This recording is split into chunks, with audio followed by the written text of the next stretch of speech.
And we are live. All right. For those of you that are here live, go ahead and let me know that you are in the house. Say your hellos. We'll acknowledge your presence.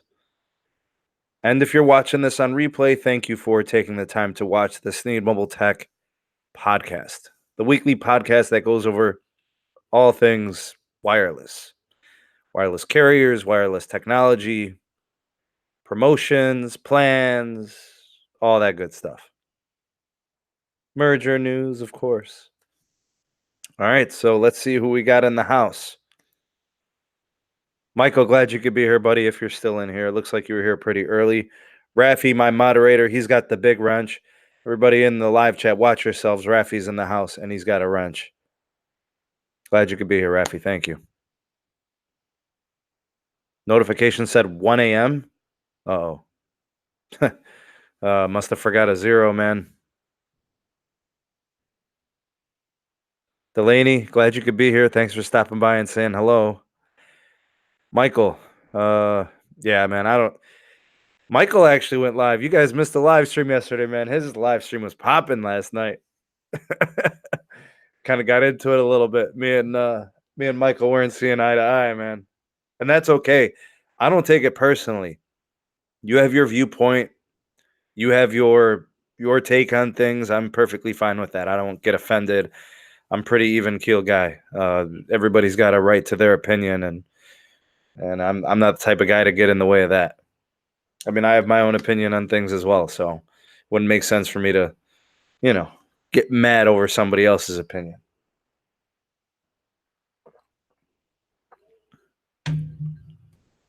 Let me know how my audio is feeding. Let me know how the video is feeding. Looks like we got 40 people in the chat. Let's see what else is going on here. Oh, we got a lot of people in the chat. All right, so I got to catch up. Wow, 40 filled up fast. Okay, so Hadika, glad you could be here. Good friend from the Discord. Brian, glad you could make it. Dave Robinson, glad you're here. Oscar is here. The friendly neighborhood blue shell, thank you for being here. Appreciate that very much. James, you, what hadn't? Erica, glad you could be here. This one's always tough. Balthazar.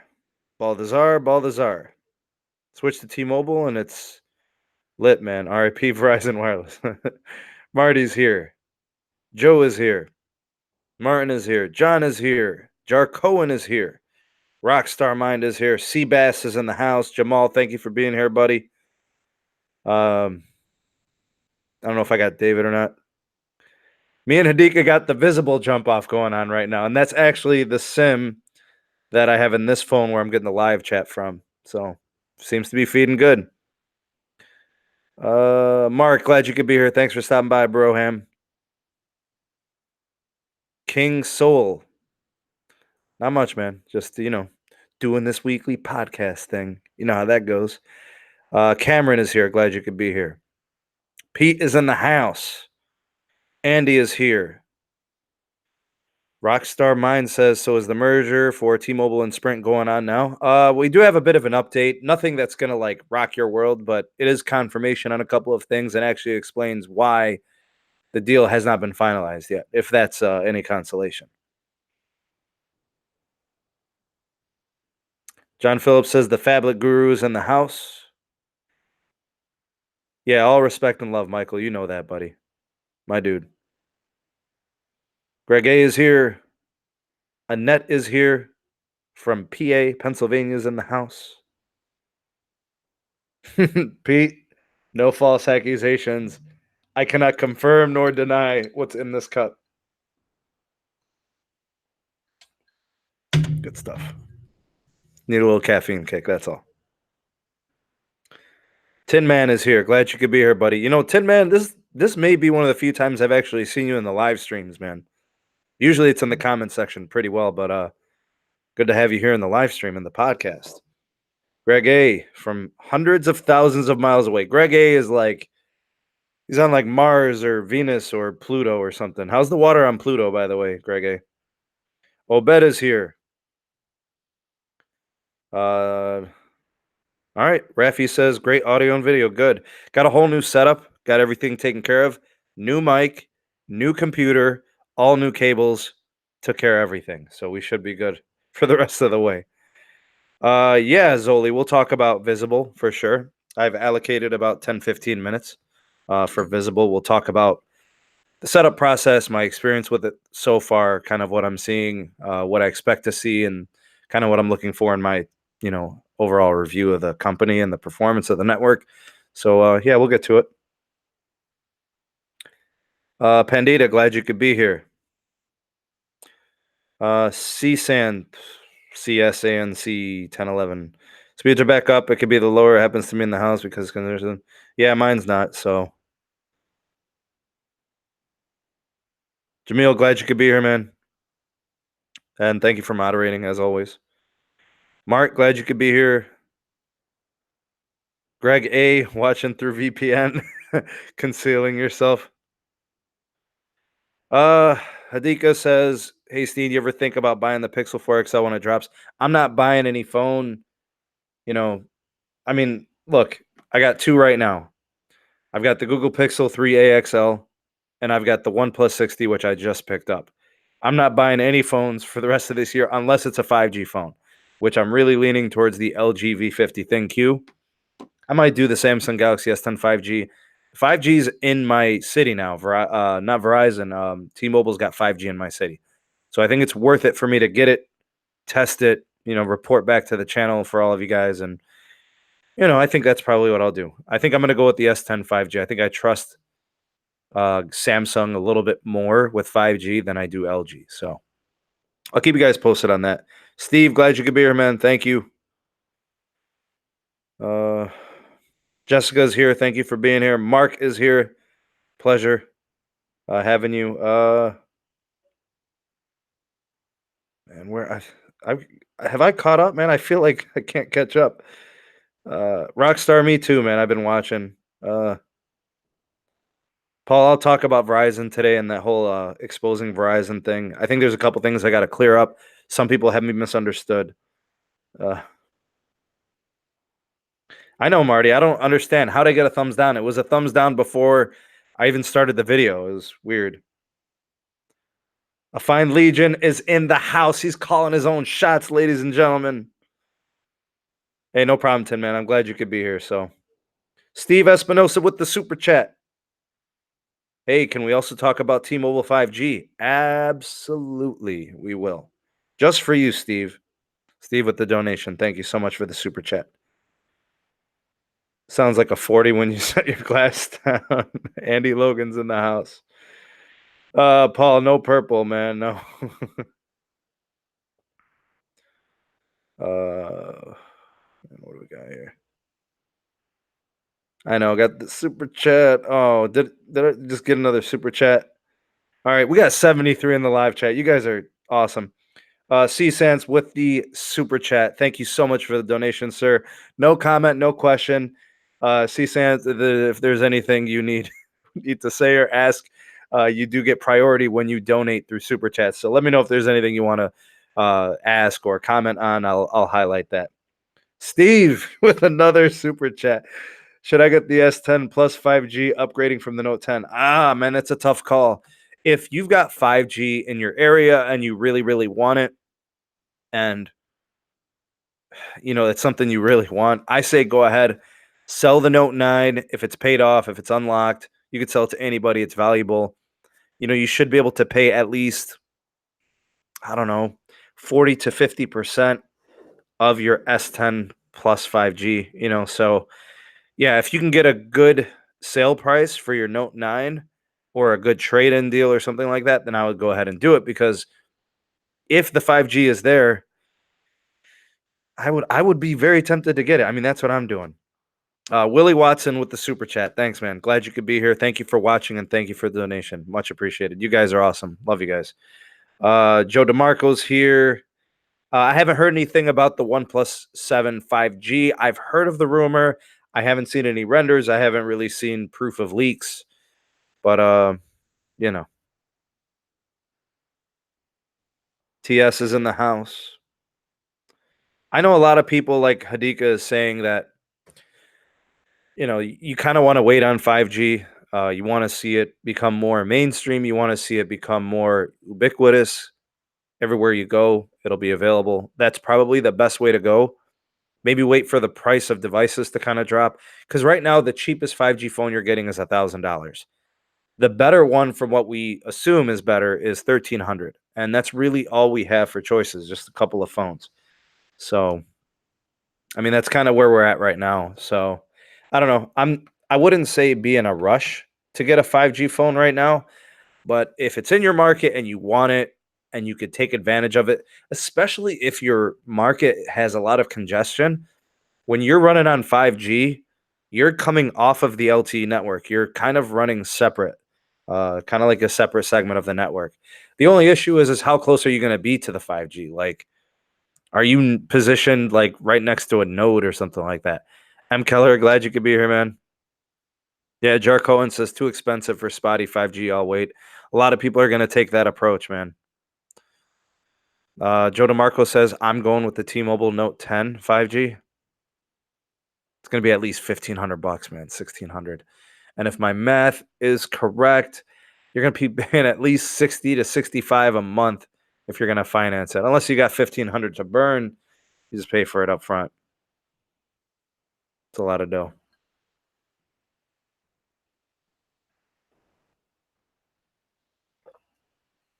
Just getting my last little bit of caffeine here before I get going with the podcast. I'm just kind of saying hi to everybody and getting to the discussion points. So here's what I wanted to do in terms of the agenda for today. Pandia, thank you. Appreciate the glad you appreciate the channel efforts. Really do my best to offer good updates. I try to do a lot of features and exclusive videos, unique content. I try to give people a lot of good stuff. By the way, did you guys watch all the videos this week? I uploaded a lot, man. I've been doing videos basically daily. You guys know I'm a school teacher, so I've got time, and what I'm doing is I'm trying to do one video per day.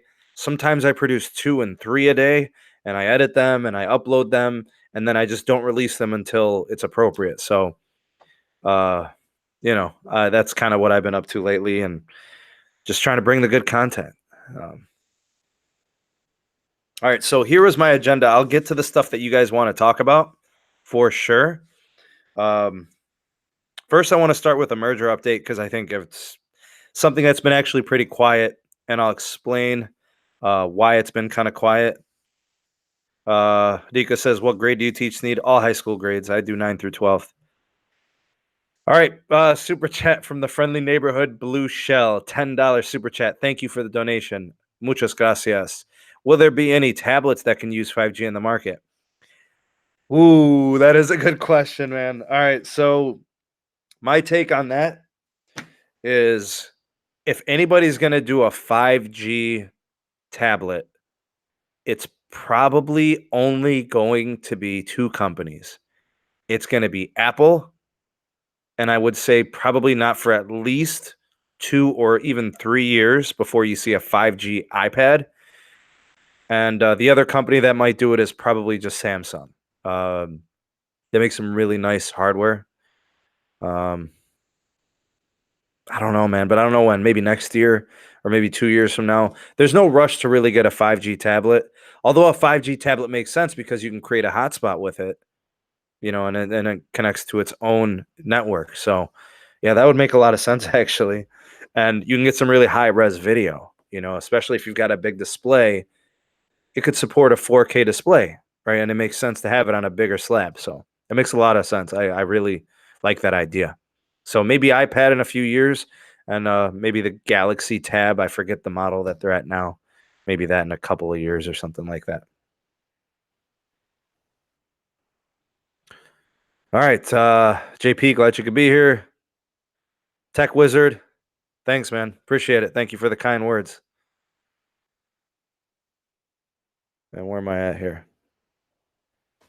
Yeah, TS, we got 5G in Cleveland, man. T-Mobile got it here, which is weird because Cleveland's not a big market. Cleveland's not even close, man. If anything, I'd say maybe a top 35 market. Maybe, I'd say for sure, like no higher than 50. But I think what it shows you is that T-Mobile is putting 5G where the hardware that's already existing is conducive to just activating 5G. So the nodes are there, the antennas are there, the arrays are positioned correctly, and it's going to be easy to just turn it on, right? Software update, boom, 5G's on. So yeah, Tech Wizard, you're probably right. TS says Columbus is a huge city. It should have gone there first. Yeah, but I've been to Columbus and I don't really see them needing the 5G. Their network performance is pretty good. It doesn't suffer from congestion. So there are times where Cleveland has like Browns games, Cavs games, Indians games, concert series, festivals, the casino. Like there's all this congestion downtown where literally the network fails on Saturday nights. That can be alleviated with 5G for sure. Yeah, and you got the Rock Hall. Yeah, Pete, tell him, man. Yeah. All right.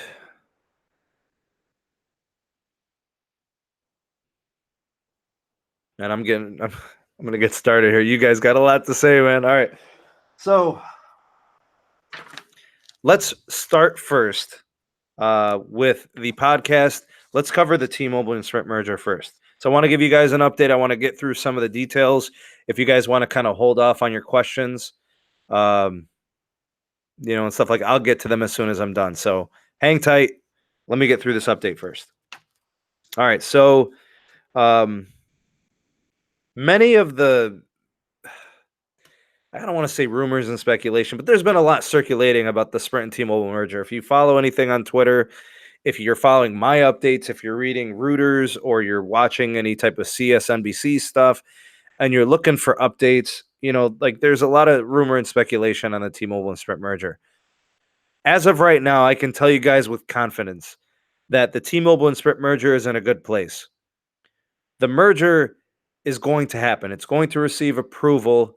That's not the question. The question now is who is going to be the dance partner to facilitate the merger? So the DOJ is cool with it. T-Mobile and Sprint look like they're all set. They know what they have to divest and all that good stuff. That's not the issue. The issue right now is simply who's going to be the new fourth carrier. It really wants to be Dish. The DOJ wants it to be Dish. T-Mobile doesn't care. Sprint does not care. Um, but that's what the DOJ wants. The DOJ wants it to be Dish. Now, there's a couple of reasons why. Dish makes perfect sense in so many different levels. So actually, that's what I want to talk about. All right. So the new fourth carrier, which is intended to be Dish here, is looking for some really, really sweet perks to this merger. So here's what I'm hearing so far. And this just confirms what I have been saying. Me and Pete have talked about this many a time on the podcast. Dave's come on. We've talked about it. So here's what's going on right now. Dish wants really, really good contracts. They want to operate on the T-Mobile network, the new T-Mobile network that's going to be the product of this merger.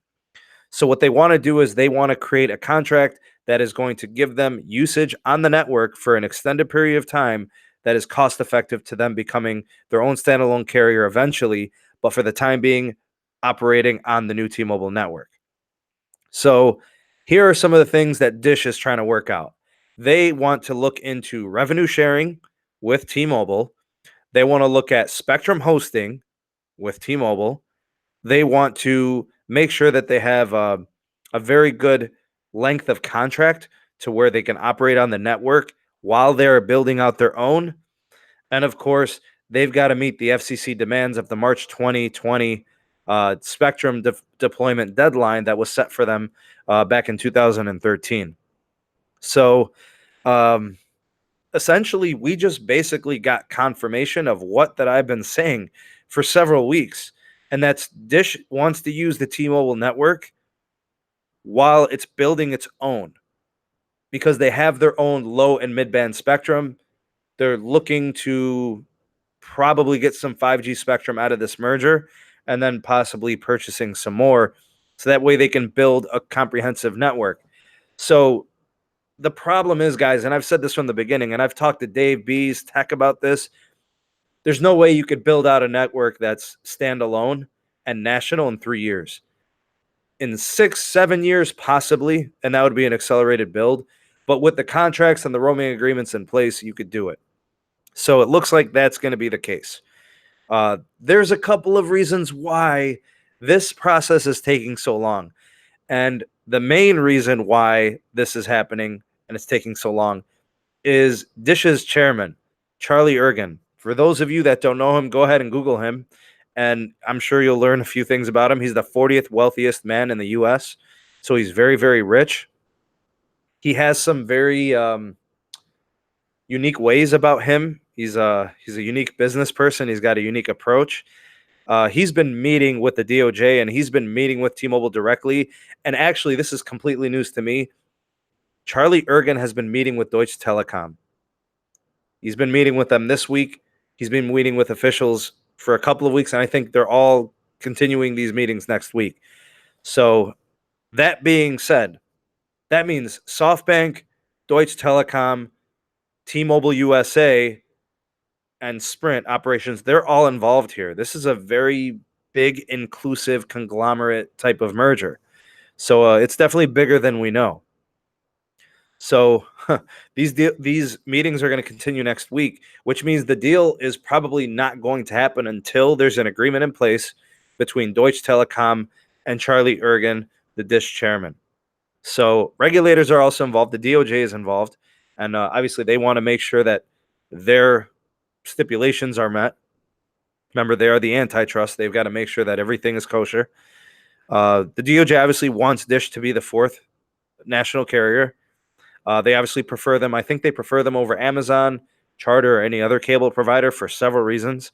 I think it's more likely to stand up against the antitrust argument if Dish is the seller or is the buyer compared to Amazon. I think Amazon would have trouble with the antitrust.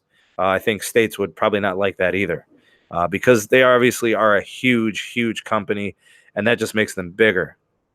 Wow, 90 in the live chat, 90 watching. Great.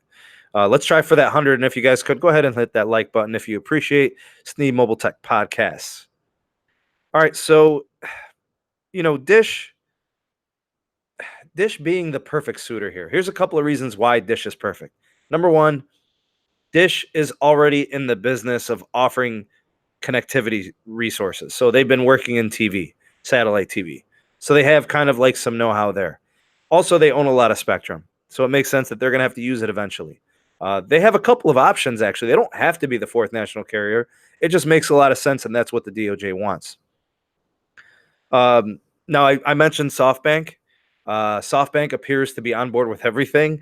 They're like, yeah, we just got to get this deal done, whatever it takes. They are not concerned about anything. They're willing to give up any concessions from the Sprint side. They just want the deal done, man. Sprint just wants to, or SoftBank just wants to get rid of Sprint in a way. They're just trying to, unload them to somebody else. Now let's look at some of the Dish options. All right, so March 2020 is looming. If Dish doesn't get their spectrum deployed by then, if they don't build out a network, then they're going to be losing $3 billion in spectrum to the FCC agreement that they signed. So what are they doing between now and then? They've got to figure out what they're going to do. Number one, they could build out those spectrum holdings to create a network of IoT, Internet of Things, a 5G network that would cost them about $10 billion to build. They currently have $20 billion spent into the spectrum, $10 billion invested to create the IoT network. That puts them at a total cost of $30 billion invested. The second option is to say, forget that. Let's do the fourth carrier. Let's get involved with the Sprint T-Mobile merger. Let's get these concessions. Let's get Boost, and let's follow through with this. The third option is a Verizon buyout, which I think is less likely because I just feel like under the certain antitrust situation, they probably don't want to see Verizon just being, just taking over all the spectrum because as of right now, Verizon's congestion issues are well documented and a serious concern for their network performance. So how that gets regulated, if any of it is going to go to auction, if it all goes to Verizon, I don't know. I know Verizon is interested and they've reached out to Dish. And Charlie Ergen has said in the past that he is all about options and he's, not ruling anything out. So, anyways, Dish as a company, sales are not very good. Their satellite TV services has not been showing much growth. In fact, I believe that, their growth has slowed down tremendously. Numbers just aren't what they used to be. They're not as profitable. And of course, with all the cord cutting, it makes total sense. I believe Dish has flirted with wireless provisions in the past. They've come close to kind of getting some deals done, but Charlie Ergen is kind of, he's kind of faltered in this. So Charlie Ergen is unique. He doesn't want to do anything himself. And what that means is he's always looking for partnerships. He doesn't want the entire financial burden of a merger. He doesn't want the total financial burden of an acquisition. He wants to kind of go in with a partner and kind of split the cost. So what that does is it reduces risk and it allows them to kind of diversify and try different things in different markets. So what we're seeing with Charlie Ergen is he's had these deals fizzle in the past with wireless. Charlie Ergen is very shrewd. He is very cutthroat when it comes to business. He's a very tough negotiator. Obviously, being very wealthy in his position, there's a reason why. Um, he has a very well known track record of being tough to work with, and he's not very good at closing deals. And I think this is indicative of a businessman who's showing it now. This merger should have been announced and should have been done a couple of weeks ago. And the reason it hasn't is because of him. He says he likes options. He's going to try to milk this for what it's worth. I've often joked and said that Charlie Ergen would milk an ant if he could. Um, and that's just the way it is. If it was a more, uh, I don't know, if it was more like John Ledger meets John Ledger in negotiations, I think this deal would have gotten done a long time ago. But he's just different. So that's kind of the situation that we have with Dish. That's why Dish needs to be the fourth carrier. They've got their own reasons to be the fourth carrier. T-Mobile wants them to be the fourth carrier. The DOJ wants them to be a fourth carrier. It's kind of like a match made in heaven. It makes total sense. So that's what we have for an update from the T-Mobile and Sprint merger. We're kind of at a standstill. Not much is happening. All we know is that there's ongoing meetings between the DOJ, T-Mobile and Sprint, Deutsche Telekom, SoftBank, as well as the antitrust chief, Macon Del Rahim, and Charlie Ergen of Dish. So that's what's going on. All right, so now that we've got that out of the way, let's talk about another update. This is actually a 5G update for Verizon. So Verizon is adding new markets to its 5G networks. 5G availability is now in a couple of new places, and this is starting July 1st. Denver, Colorado, Providence, Rhode Island. So there are your two new cities that have Verizon 5G. We have issues with Verizon's 5G, and I'll just kind of go ahead and name them. We have no coverage maps, so we actually know what the cities are that have 5G, but we don't have coverage maps to see exactly where it is. So we're kind of left in the dark there. Sprint has offered coverage maps. T-Mobile has also offered coverage maps. I haven't seen anything from Verizon. All I know is we've got Minneapolis, Minnesota, Chicago, Illinois. Now we've got Denver, Colorado, and Providence. That's all we really know. The bigger issue actually for Verizon is the fact that their network relies solely on millimeter wave, which does not propagate well. Oh, Pete's trying to get in there. Okay. All right, give me a second, guys. I'm gonna get Pete invited in here, and then I gotta grab my headphones. All right. People are asking for Pete.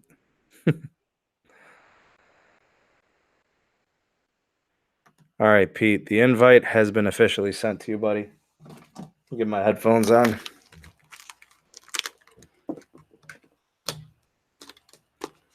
Pete's on his way, y'all.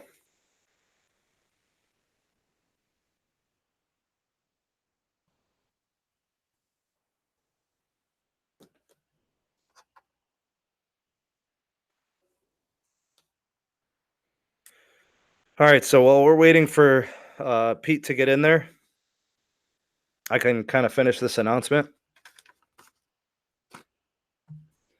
All right, so yeah, I was talking about Verizon's 5G. So the issue with Verizon's 5G is probably more so a situation where, since they're only using millimeter wave, their network, while it is fast when you connect to it, there's going to be issues getting connected to it and staying connected to it. So we also have the cost. Verizon is charging $10 as an add-on. You have to have the above or the beyond unlimited plan. So you can't have the old new Verizon unlimited or a grandfathered unlimited plan. You can't have the Go Unlimited, right? So you got to be on one of their more premium offerings. Speeds are between zero point 0.5 gigs per second and 1.5 gigs per second. So the 5G is very fast, but it's very difficult connecting to it and staying connected to it. Pete, what's going on, man? I just hopped in. You in there? Yeah, how's my volume? Oh, I don't hear you. Too quiet. Let me jump in again.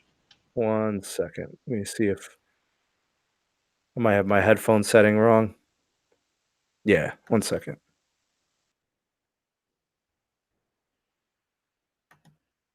Pete? Pete, you in there? Did I just lose him? All right, we'll see if we can get him back. He just kind of disappeared on me. Anyway. All right, so Verizon is waiving the $10 add-on fee currently. I'm not sure how long that's going to last. I have heard of people saying that Verizon has told them they're waiving it until further notice, which is nice. This should help get people into the 5G without any type of overhead. The devices are expensive. Verizon's selling the LG V50 ThinQ 5G for 1,000, and I think they have a good trade-in deal. They're giving like $450 in trade-in credits. They're also doing the 5G Samsung Galaxy S10. What's up, Pete? Had a power outage. My mic's not working as intended. All right, well, I hear you pretty loud and clear. Yeah, I'm on the headset for tonight. All right, so I was telling the gang we were talking about Verizon 5G and some of the shortcomings and some of the good things.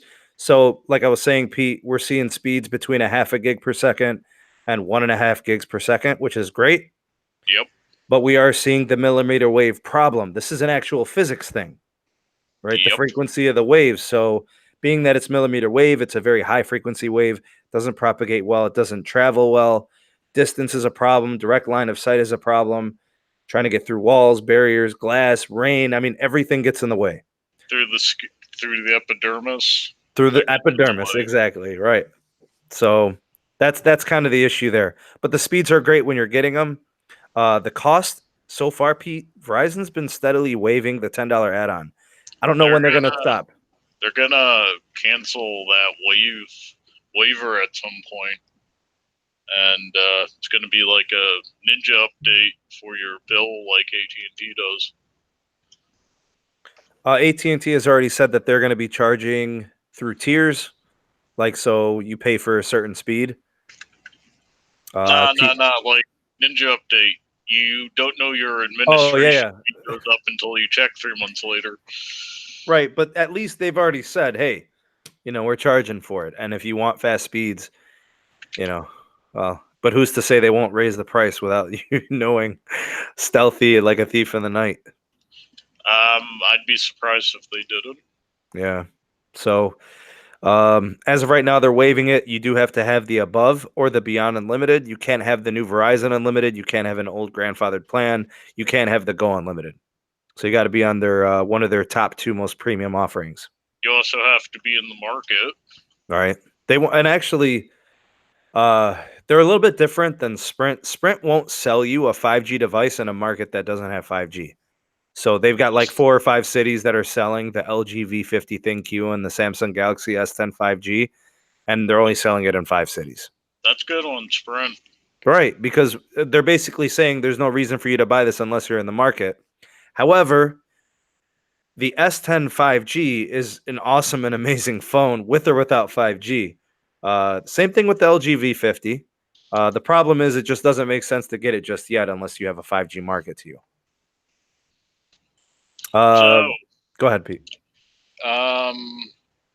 you liking your speed capped visible? I'm gonna wrap up this little Verizon thing, and then I'm gonna get to visible, man.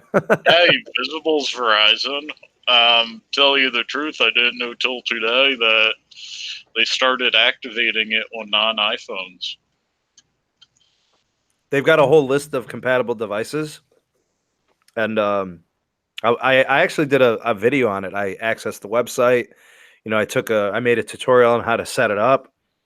Maybe check out those most recent couple of videos, Pete. I went through the whole thing, man. Showed where to do the IMEI checker and all that. So, all right, I guess we'll move towards that. So here's what they sent me, Pete. They sent me this. Giant FedEx envelope. They could have gone cheaper. And this is what was in there. Yeah, like I would have shoved that into a USPS envelope. What is this, bro? Like, how? Why? Well, Like, look at this. Look at this, bro. Look. Yeah, I know. You know all these people saying, CDMA was good? When they started Visible, it was effectively set up like a CDMA plan. They should just kept it CDMA. You would have gotten the same speeds. Well, so Pete, here's what you're getting in this little envelope thingy. Yep, okay. You got the SIM card ejector tool. And... But look at that. But look at the presentation though. Here's what I got. Here's what I got. I wanted to share with you guys since you're here. So I was watching that video while driving home. I don't know why they gave you the universal SIM card, because the phones only works on phones with the smallest. But this probably came like this because it was sitting in a warehouse for the last 5 years. You get what I'm saying? They just had to get it. They just. I mean, how far back do you think that? I don't even know what type. What's the one that's bigger than a micro SIM? Regular SIM? That was probably sitting there for 15 years. When I had Singular on GSM, their cards were that big. Yeah, so this is what they sent me, and that's what I got. You know what I'll do for you guys is I'll show you guys a speed test since I have you here. All right, so you guys can see.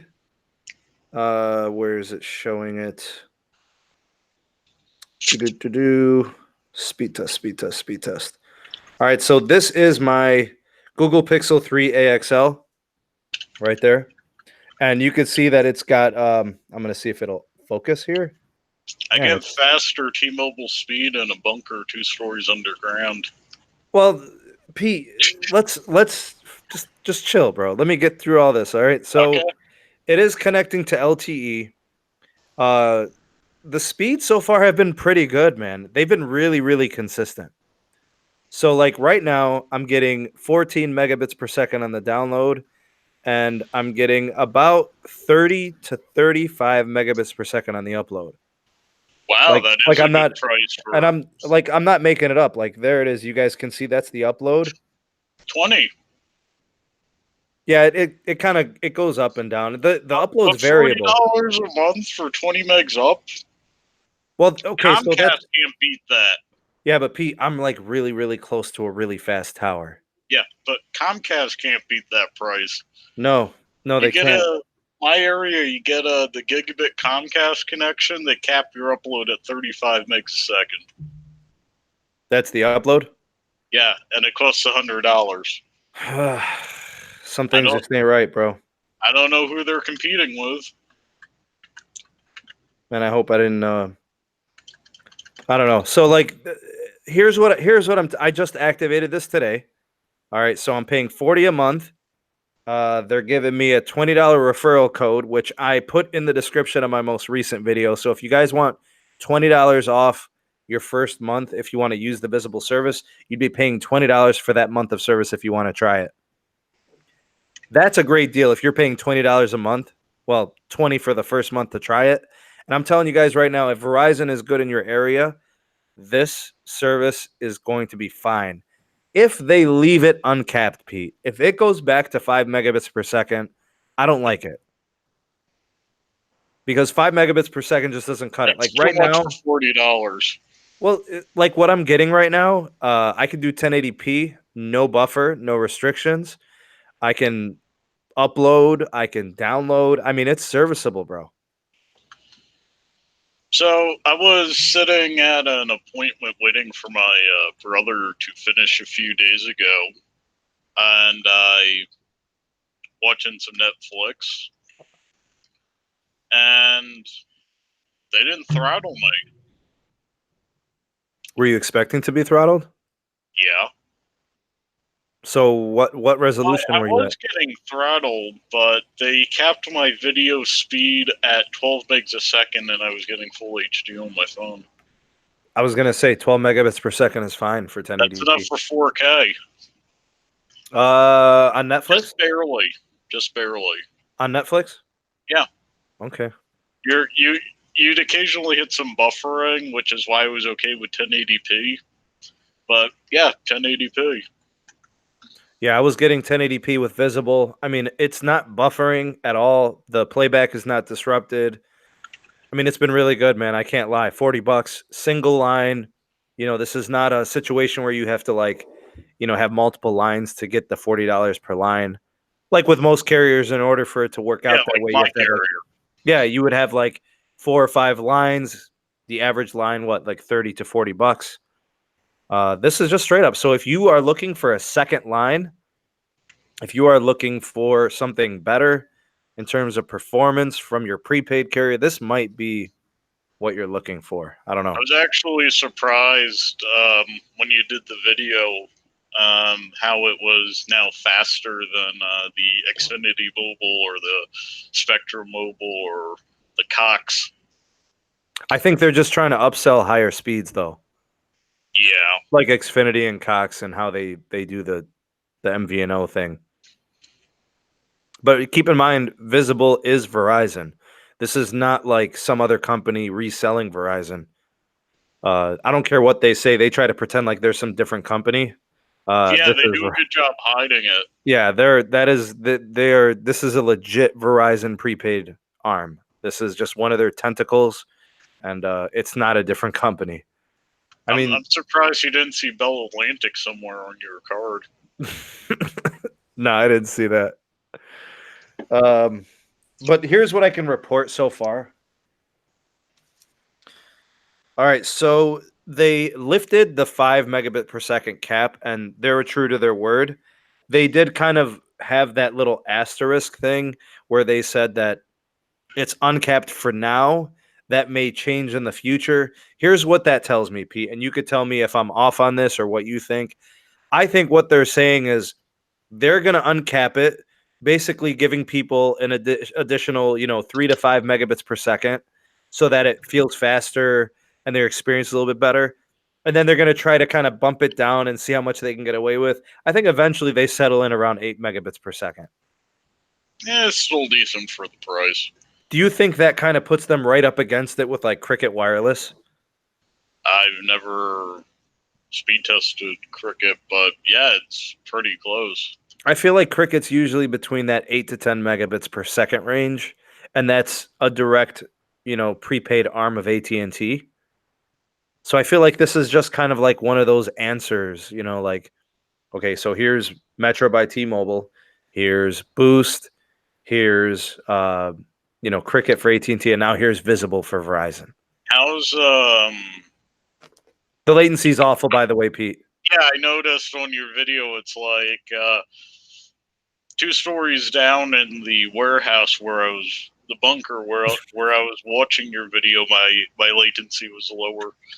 My latency on Visible is like 153. That they're probably putting you through some type of proxy. Yeah, 100%. And the reason they're doing that proxy, I think, is to make sure that it manages the data a certain way. Yeah, so you're not using their precious bandwidth when full paying $300 a month customers are trying to. Which actually I want to talk about, Pete. Yeah, you're getting slammed against your terms of service. Yeah, I want to talk about that. But before I do, I just want to let you guys know what I'm going to be doing with the Visible service. So what I'm going to do is I already did a video on the setup process. It was pretty seamless, fast shipping. It was basically 1 day shipping. They get the SIM out quick. Doesn't cost money to ship the SIM out. You activate the SIM.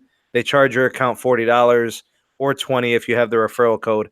I put a link in the description of that video with my code if you want $20 off. Um, Here's what I could tell you right now. If you need to contact customer care, do not do it on the app. You must do it online. They don't respond on the app. You have to go online, use a browser on like Wait, your they desktop or respond on laptop. the online? Yeah, they don't respond through the mobile.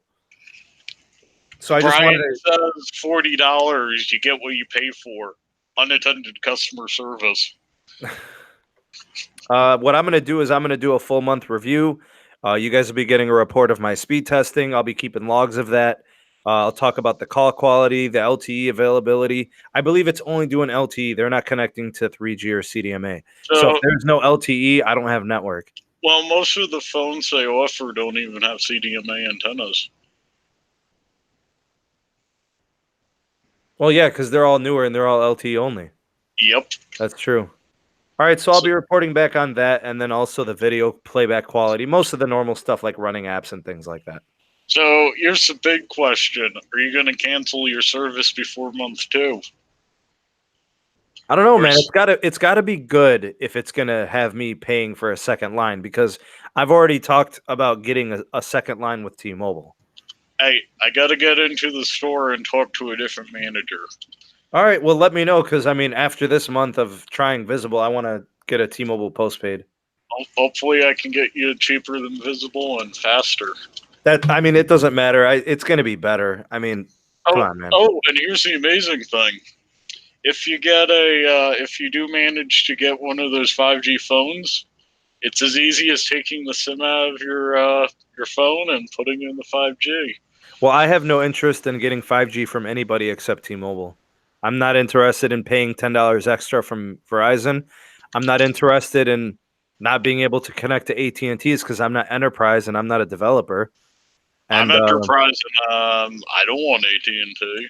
right, I mean, but it's just too restricted. I have no interest in that, and who knows about pricing. So They're probably charging enterprise prices for enterprise services. right, So um, you'd be looking at like after taxes and fees about 150, 200 a line. not interested, man. Just so you guys know, just to report, speeds so far have been pretty good on Visible. My download speeds are between 12 to 17 megabits per second download. Upload's been like 25 to 35-ish megabits per second. I'm very close to a tower, but I've been speed testing like every hour or two. So, I mean, it's been fast. I mean, They're for gonna 40 start hours. throttling you. You know that, I'm right? watching, man. I'm looking for that. I can't wait. It's all been LTE. I haven't seen any other forms of connectivity, like I said. But I need to travel more. I need to get to connected to different cell sites, and I'll continue to test. So Andy Logan says he's thinking about porting a number out, but he's worried about keeping his number. There's actually an FCC regulation that requires him to allow you to keep your number. Yeah, they're not gonna keep that from you.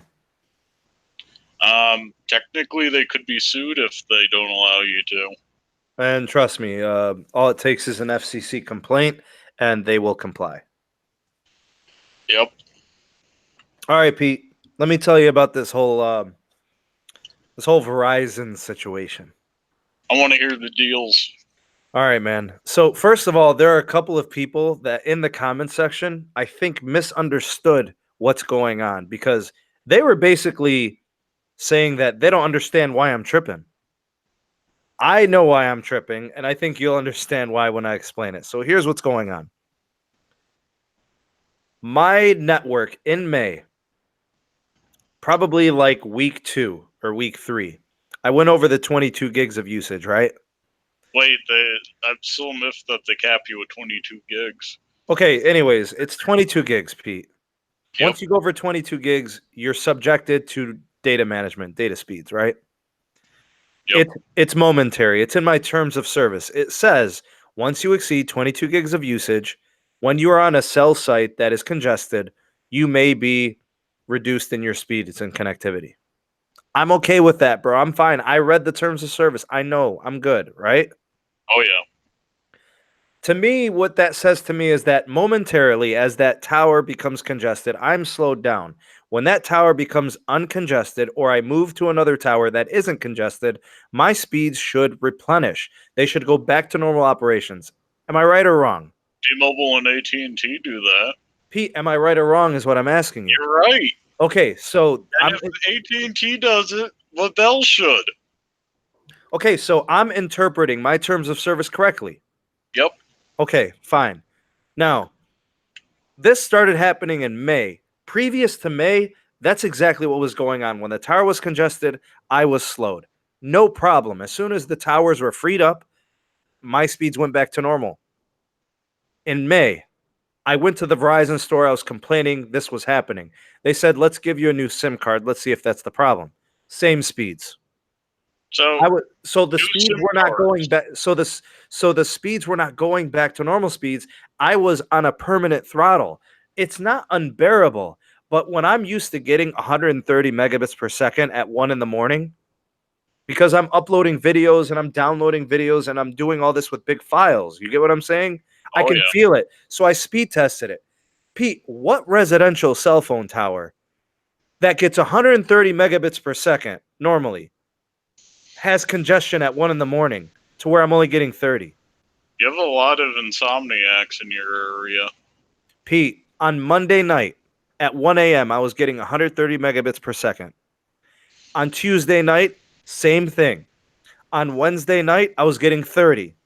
And every speed test I've done since then, doesn't matter the time of the day, I'm getting 30. I'm not being throttled. Oh, you are. You're getting throttled out the wazoo. It's not going back to normal functionality. You get what I'm saying? I'm not getting the normal speeds I should be getting. You've been blacklisted. But here's the thing, and this is what I'm talking about. There are a couple of people that are saying to me, why am I doing this? They think I'm going over the top, but they're violating the terms of service of the agreement. Yeah, I don't think any carrier could justify a blacklist clause. So my point is, and why everybody's getting, the couple of people that don't understand what I'm doing, I'm fighting for my consumer protections. My agreement, my service of terms, right? Or my terms of service, it says TOS. it says this is what type of service I'm getting, and I'm not getting it. You get what I'm saying? So I'm fighting for It's been consumer over a month. protection. Right? This is the second month it's done this. It happened in May and now it's happening in June. So I contacted Verizon. I told them what was going on. They sent me to a tier 2 tech and they've got an open ticket. Which means you're in limbo. I went ahead and filed an FCC complaint. That's where you complain to. What else was I supposed to do, bro?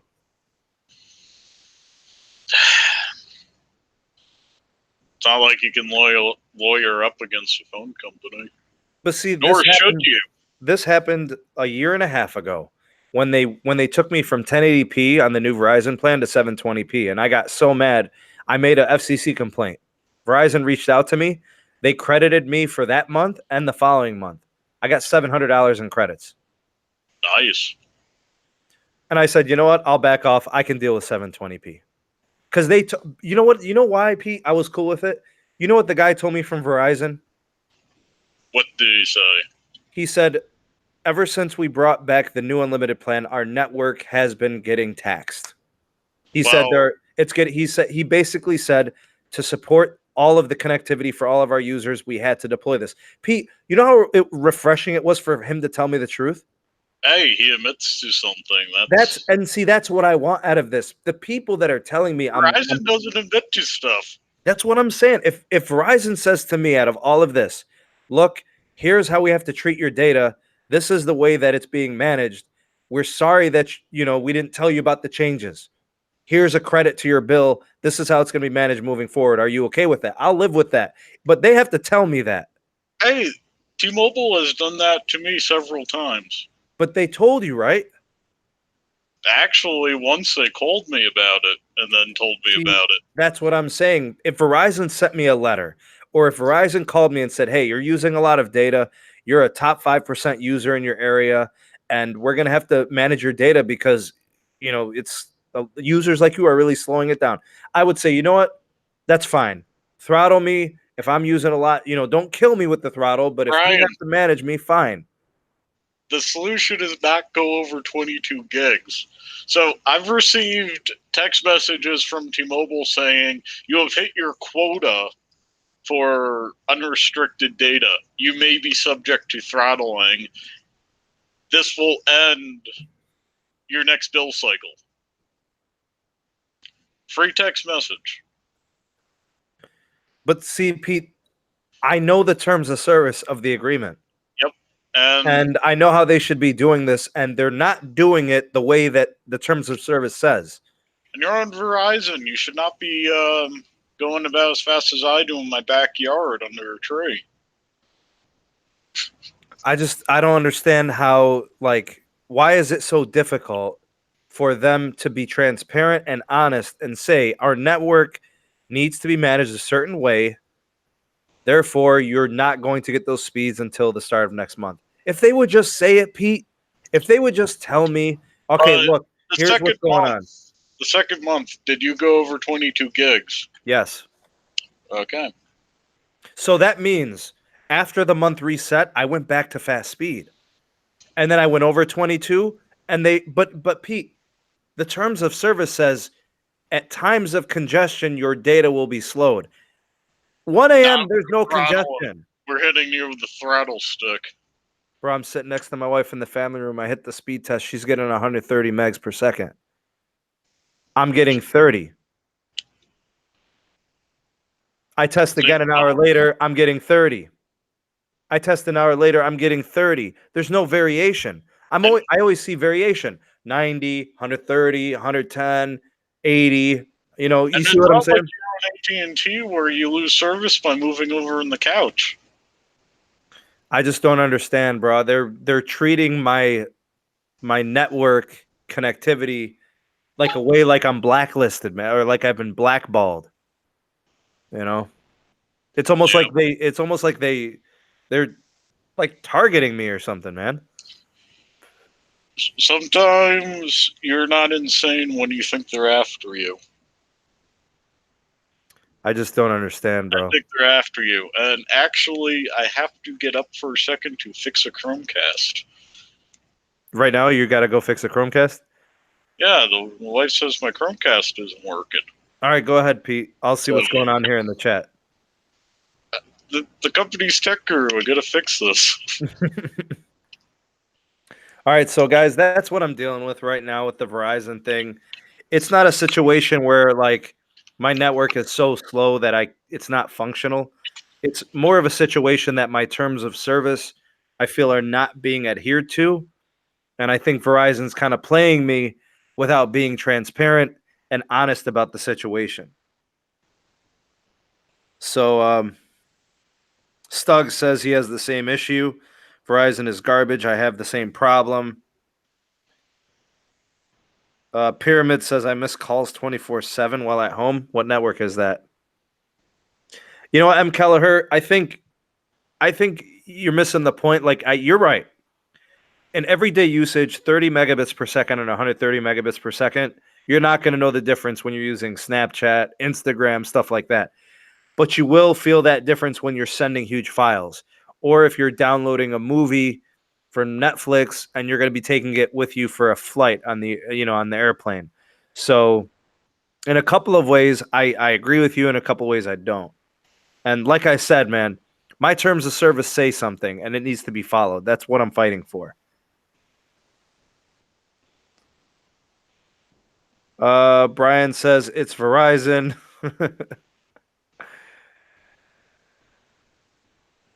Oh, so yeah, Sprint's got problems with calls and connectivity. I think a lot of people know about that. That's not new. I hope I didn't miss any super chats. I don't know. Rafi, did I miss any super chats or anything or any important comments? Let me know, man. I have not noticed any super chats. Any any other moderators that are in besides Rafi? Jamil, maybe. I don't know if there's any other moderators. If I miss anything, let me know. Thanks, Rafi. Appreciate it. Hey, I tried to keep you on top of them while I'm here. Yeah, thanks, man. Appreciate it. I've also redacted 2 comments. Really? Well, What are they? Are people spamming or what's going on? someone's cursing. Yeah, this isn't that kind of channel, my dude. So I curse like a computer technician who isn't facing a customer. So Sneed is worse at cursing than I am. I'm worse? When I'm on this video, yeah. I, I can count how many times I've cursed on this podcast on one hand. And you could probably count with less fingers how many times I've done it on this podcast too. Yeah, you're usually pretty good about it, man. I'm also really good on the Discord. Well, in the Discord, if you get like a certain number of infractions, doesn't it ban you? Yeah, I think it's set to like 5. Dude, so Greg is like the main moderator on there, and he like set all of that up, man. I don't know what he did, but he's got like bots on there that like check for everything. I think his curse spot's a little too lenient, personally. You think it's too lenient? Yeah. That means he puts in like a list of words that it looks for or something. Yeah, he does some regex on there. Okay. I'm quite sensitive to terms about mental handicaps. All right, so we got to figure that out. Yep. Oh, snap. Jamil with the $2 super chat. He just ordered a new visible sim. Jamil, if you want to try it, man, I'll send you mine, man. Use my referral code. I got it in the description. It'll save you $20. Hey, Jamil, I sent you an email. You didn't reply. Jamil, I know you said you were looking to get a repair done on your Pixel. Pete knows Androids really, really well. He's the guy that you want to probably do the repair. So I sent him over your email, and go ahead and check your inbox, man. It's not the info one. You get my personal one that have to go through 2 chats to get. Mark Garcia says, M. Kelleher, stop with the Wi-Fi thing and data usage. Mark, M. Kelleher's, he's a throwback, man. He doesn't believe in, you know, taxing wireless networks unnecessarily. So he stands by that, and I don't particularly either, but that yeah, being said, but Pete, what if your Wi-Fi network sucks, bro? yeah, but I'm saying that being said, if your Wi-Fi is worse than your cellular, you got to use what you're paying. You got to use what's better for your own semblance. But like my situation, I have all the speed I could need on my Wi-Fi. I don't turn it off at home. But I go out of the house, even at work, that cellular data's on. I don't want anyone knowing where I'm going aside from, one ISP.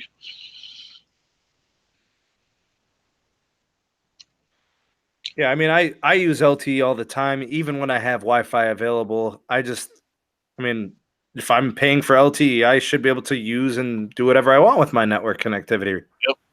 Pyramid 7. iOS binaries are compiled on a modification of OpenBSD Darwin kernel. You'd have to decompile the app and then recompile it on using the source code on like Jetpack or something. And Zoli, thanks for the 5 bones. Appreciated. Zoli with the super chat. Thank you. What was I gonna say, man? And I just slipped my mind. By the way, I found an app at the last DEF CON I went to. There was a presentation about people decompiling BSD things into the Linux compatible stuff. The only issue with running Linux on Android is you have to adjust for the middleware. Super chat from CSank 1011. If you go to, and actually, you know what? Let me get you I'll get it for you, man. Hold on one second. I'll get you that referral code. And then what I could do is I can actually put it in the chat. Where's it at here?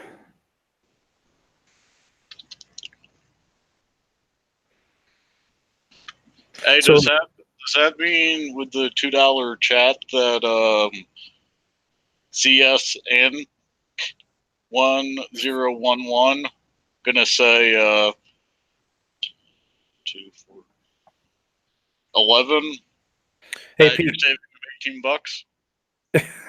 hey Pete, can you put this referral code in for me in the live chat, please? Yeah. Lowercase W. Oh, you're gonna make me type it. Give me a second. Yeah. Okay. Lowercase W, uppercase J, 9, uppercase C, lowercase R. All right, so that's the referral code if you want to save $20 on trying a visible SIM. Try it for a month, $20. Maybe it's worth a secondary line. Maybe it replaces a primary line. I don't know, Pete. In some places like Boost, Metro, Cricket, they just don't cut it. Maybe the visible service will be good for somebody.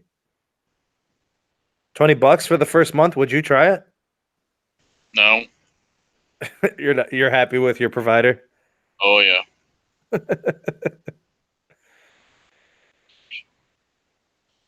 Echoing at the end of the person with T-Mobile. Is that a phone issue, network issue, or a SIM issue? TS, who is echoing? Is it you or the person on speakerphone? Jamil with the super chat. Thanks, buddy. I don't know where that is. That your code, Jamil? I I mean, think that's whatever. his code. Okay, I mean, I don't. You don't have to use my code. You could use Jamil's code. I don't really care, guys. Doesn't affect me. Whichever one works for you. So TS, yeah, that's because it's on speakerphone. What kind of answer is that, Pete? Apple Care. They said so. Internal document for echoing in a tunnel with someone on speakerphone. Politely explain to them that they're echoing in a tunnel when they use speakerphone, but do not irritate them enough so they switch to Android. Uh, somebody just came in late. Who was it? Jarrett says coming in late. What's going on with the merger? Not much. Delays. It's a Charlie Ergen thing. It's a Dish thing. If you want to kind of like watch this after on the replay, I go through all the details. Uh, if if you want to do it now, I think you can actually it DVRs right away, so you could probably rewind all the way if you want. Uh, Pete, what the hell about the speakerphone thing? Yeah, polite. So, while working at AppleCare, everybody called in on their broken iPhone on speakerphone. So it's like I hear myself talking and them talking twice every time I say something.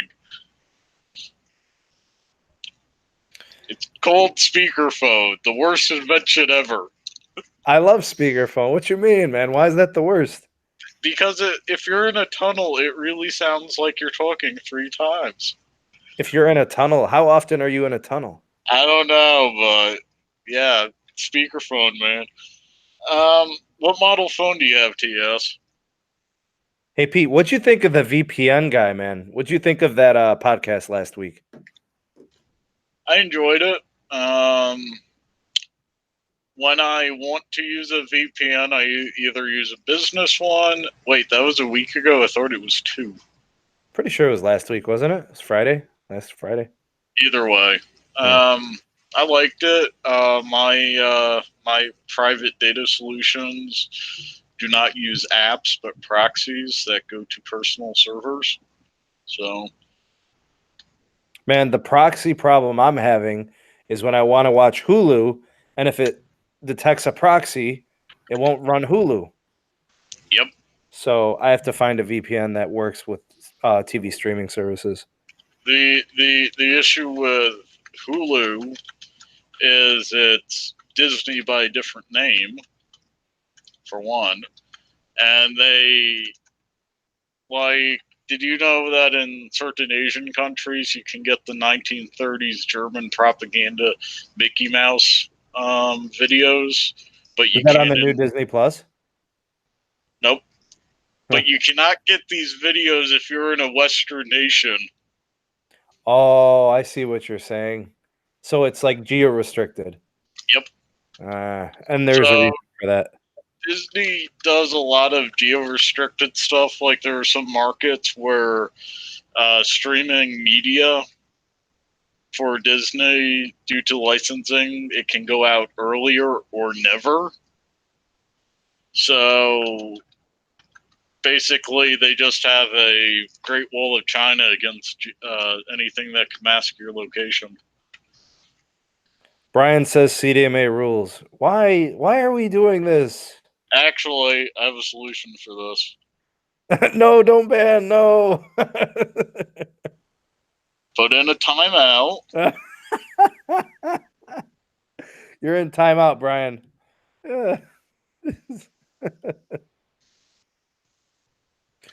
You're also Brian, but stop with the CDMA. Dark Vader, what's up, my dude? LG G7. How old is that? Oh, I forgot to ask. How's the audio right now? Like, how's my sound and how's the video feeding? He paid $180 for it.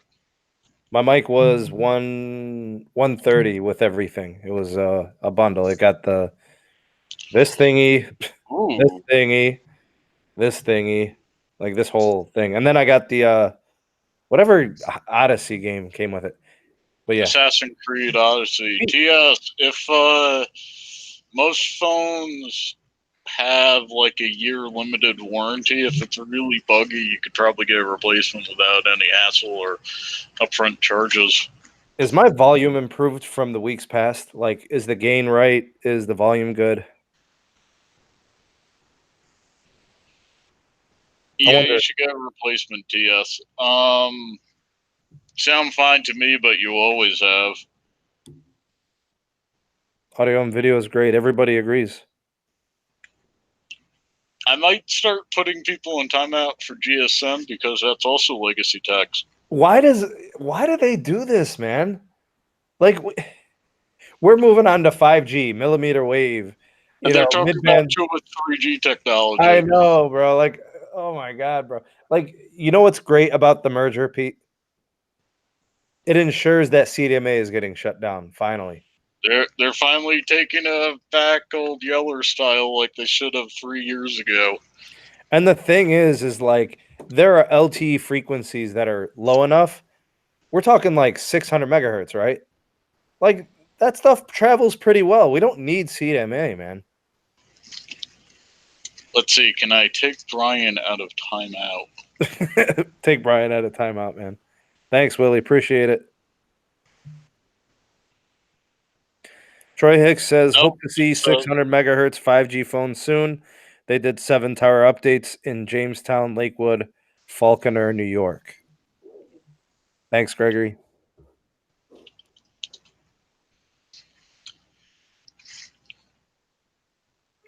Were you able to get Brian out of timeout, bro? Nope, it says I get to delete him or go to his channel, put him in another timeout. Wait, you can't get Brian out of timeout? I can't remove people from timeout. Who came up with this idea? Rafi, try to get Brian out of timeout, please. Jamil, see if you could do that. Yeah. What is going on? Pete, you just did Brian dirty, bro. I know, I feel bad. Let me see if there's something I could do, like if I can see. Well, it was 300 seconds, which is 5 minutes. And it hasn't timed out yet? It doesn't tell me when he times out. Oh, so eventually it will. Right, try talking. Pete, you're cold-blooded, bro. Hey, it's CDMA. Yeah, you can't run the risk of mentioning CDMA in this live chat. It's verboten.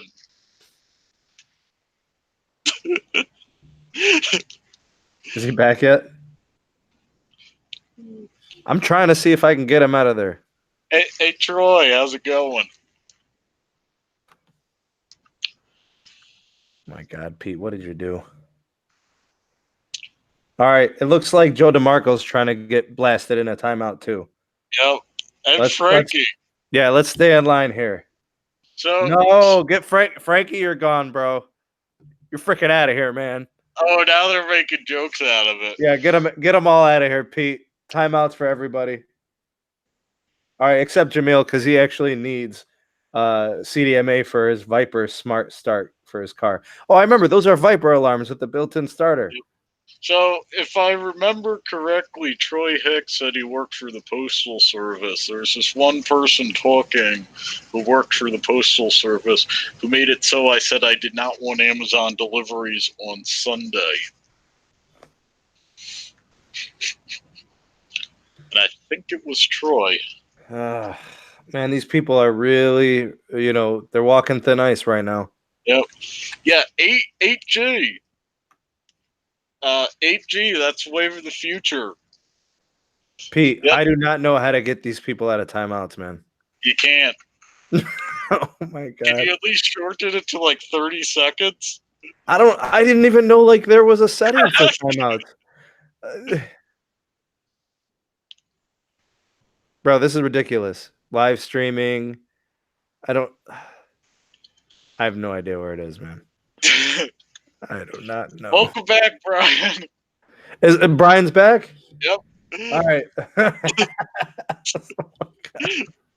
All right, Pete, now that we know it officially that they can be returned, anybody that mentioned CDMA the rest of the way, I want them out. Time out.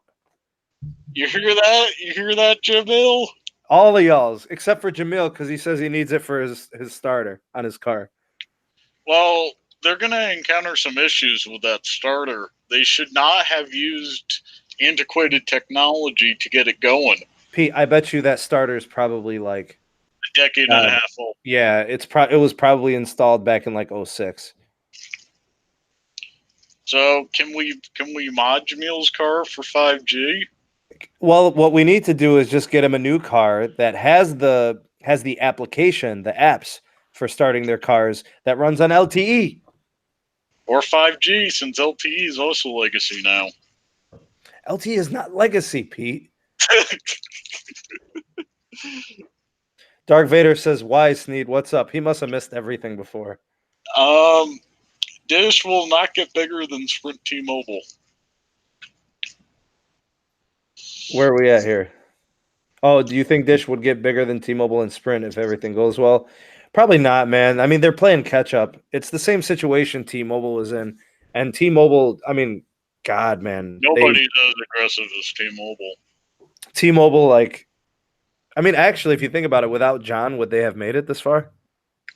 Without John, I probably would have been on Sprint. Without John and without Neville on the network side? Yeah, I would have been on Sprint. M. Keller says, "Sorry, bro, I'm a Verizon wireless hater. Sprint all the way for me, but I'll let others know about the Visible thing." Bro, you don't have to let anybody know about Visible. I'm not promoting it. They don't pay me, bro. I'm not getting an affiliate link. I don't have an affiliation. I don't have commission. You know who should pay us? We do all this talking up about T-Mobile because they're doing great competitive things. T-Mobile should toss us $100 a month just to hype them. But Pete, that's the thing, man. That's a conflict of interest, man. I mean, our credibility would be questioned if we were getting paid by a carrier. You get what I'm saying? I don't know. We just have to post an FAQ thing with the clause saying that if they're bad, we will just outright say they're bad, stop using them, and reject their money. Jar Cohen says, "I can't tell you how much T-Mobile means to me. I would advertise it on my shirt and everywhere. Get a tattoo of John on your chest." No. Not John. Neville. Neville? Nobody would know Neville. John is well known. People would see the face and they'd know who it is. Bro, you're the only person who would know if Neville was standing in front of you.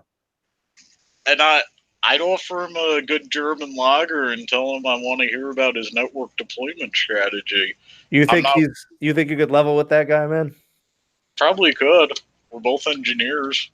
You think he would be willing to chop it up with somebody on the network tech? I don't know. It's worth a shot. It's not like I'd sell anything proprietary. That would be an interesting conversation, man. I'd like to be in on that.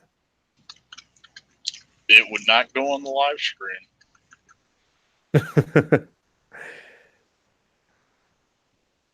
Jarrett says, what is going to be the difference between 5G and LTE on 600 megahertz? What makes it different? So basically the difference between LTE and 5G, you're going to have a totally different network performance. The latency will be very different.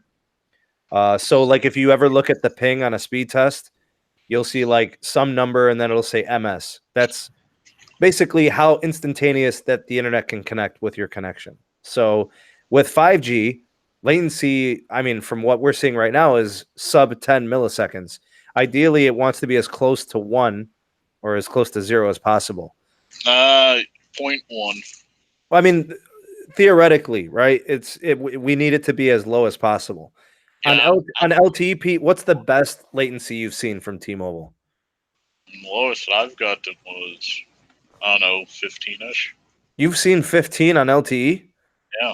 I've never seen anything less than 29, 25. That's like the lowest I've seen. It might have been on Wi-Fi. I don't remember. Okay, I was going to say, like, I've seen some pretty good latency from T-Mobile and Verizon, and they've been in like the mid to upper 20s. I can guarantee every time it was less than 35. Now, in 5G, if you were getting in the 20s at latency, that's unacceptable. That's what LTE does. So, Yeah, I think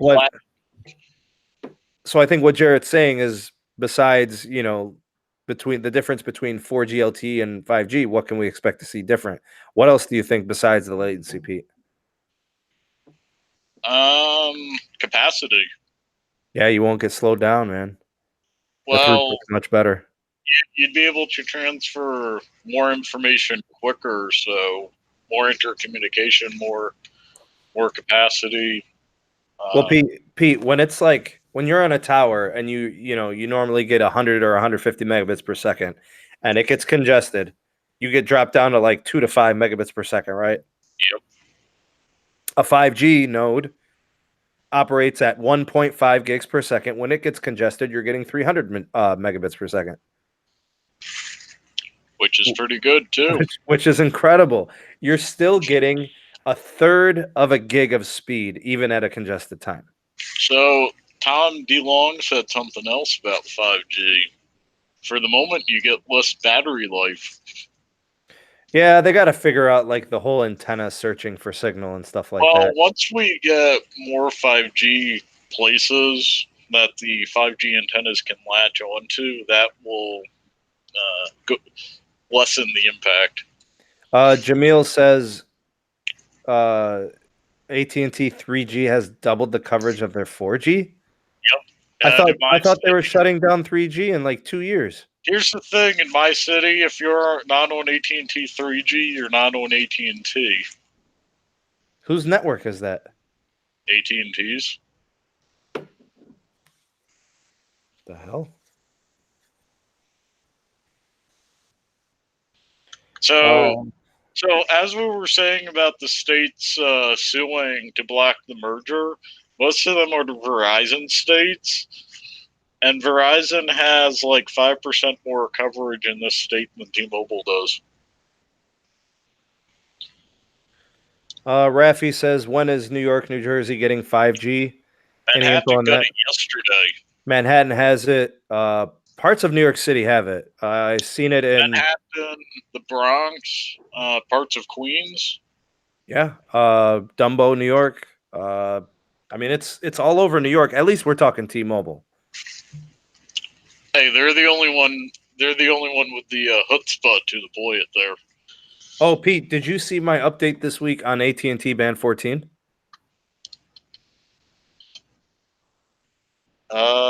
I actually tried listening to it in the server room.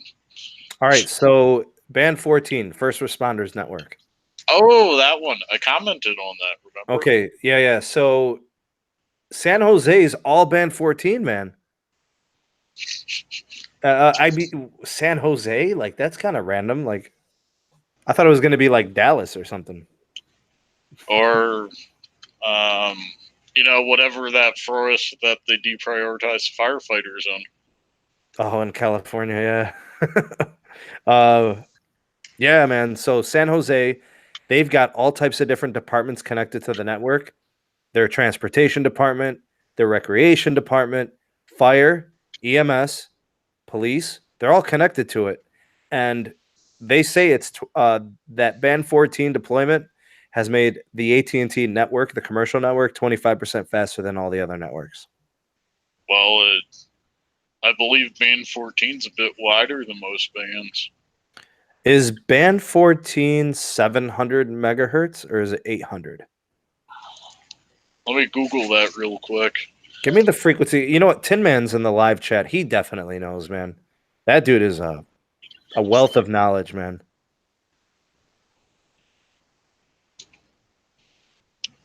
It is 14 is 788 to 798 with for the uplink and 758 to 768 downlink. all right. So that's kind of the range then. Yep. Okay, so Steve says 700, Tin Man says 750. So yeah. It's 700 range, yeah.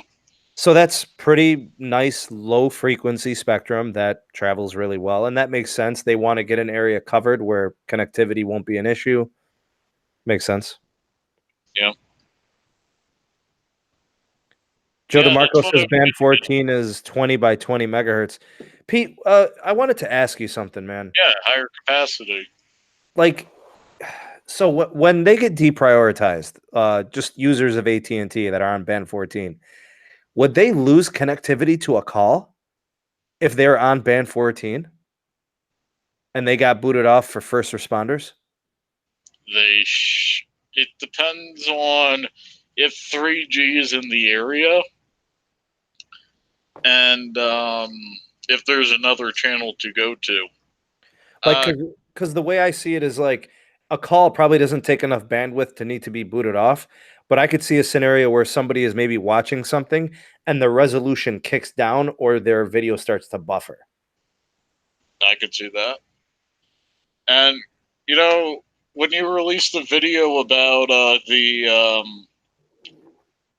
Verizon throttling in Northern California, I was saying, if I was near a forest fire and on my cell phone, I'd expect something that popped up on my phone saying, "You're in a disaster area, go to safety," and then just lose LTE.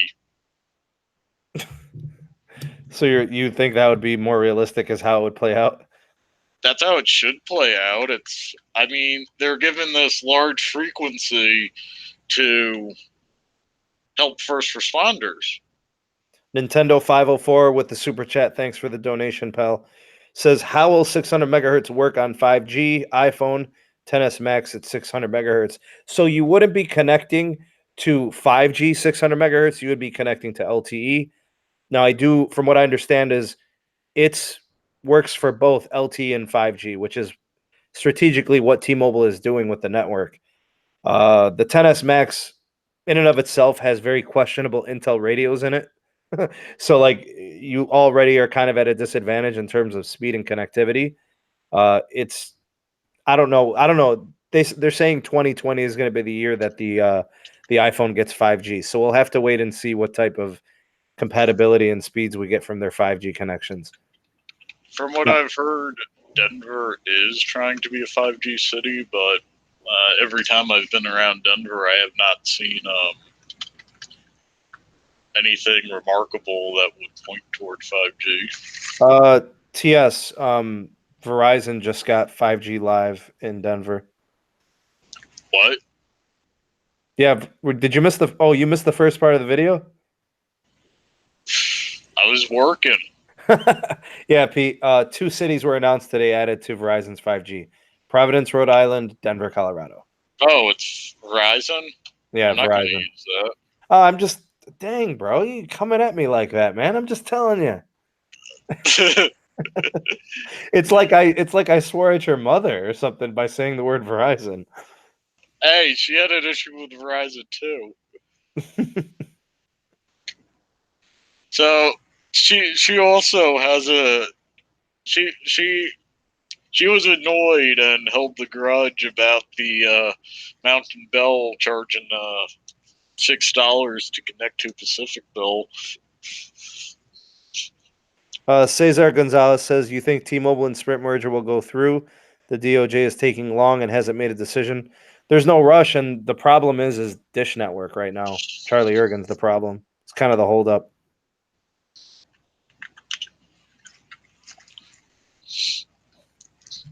Hey man, I thought we put Frankie Hernandez in the timeout for talking CDMA, man. Dude, it's been more than 5 minutes. They're back in. All right, man. All right. We got to stick to our terms of service. We're not Verizon, man.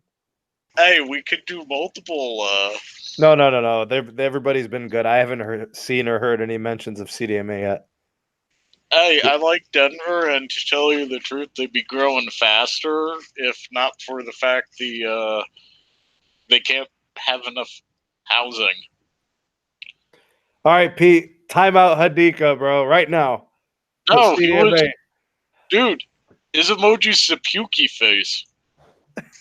Oh, so he's not saying it to troll. No, okay. It makes me want to vomit. All right, I ain't for no trolling, man. DJ Gaten Tech with the super chat. Thank you, buddy. Thank you, DJ. Appreciate it, man. Got the super chat. Man, I'm all gung ho today, man. I'm all short with my fuse. I'm trying to time out everybody. Hey, Raphael timed him out. Oh, Rafi did it? Wait, why did Hadika's message get deleted? It was the vomit face. Oh, that should not be deleted. DJ Gaten Tech says, when will we see 5G mid-range phones? That's a really good question, Pete. You want to, I don't know, offer your guess? What was mid-range again? Like 700, 800?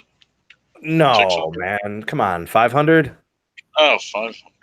Okay, well, let's ask DJ then. What is considered mid-range? Because that kind of answers that question a little bit easier. I'm going to say $500. What do you say, Pete? $500 for mid-range? Yeah. 400? He says when, not at what. Right, but I mean, that kind of matters because it's going to be really, really hard to get a 5G modem in a phone for $500. Oh yeah, but on T-Mobile, they're doing a lot of mid-range. Yeah, DJ says $300 to $400, man. Yeah, or $200 to $300. When are you going to see a 5G phone at $200 to $400? When 9G comes out. All right, I will say right now that the first company to offer a mid-range or budget 5G phone will be Huawei. It will be Huawei. The first sold in the U.S. would be by Metro PCS. What do you think? Who do you think is going to manufacture it? OnePlus. 700, 800. Yeah. They're not going to do it for less than that, man. We get a super chat. Yeah. Oh my God, Brian! Why? He did a super chat with CDMA rules. He knew I had to say it. No, you didn't. Yeah, it's a super chat, bro. You know how it goes, man. He's trolling you. That is messed up, man.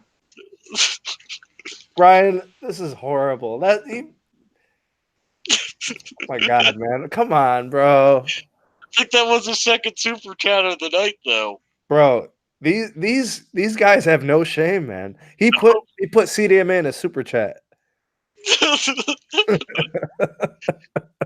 No, the proper way of reading that is, thanks for the super chat, Brian. You're wrong, though. Yeah.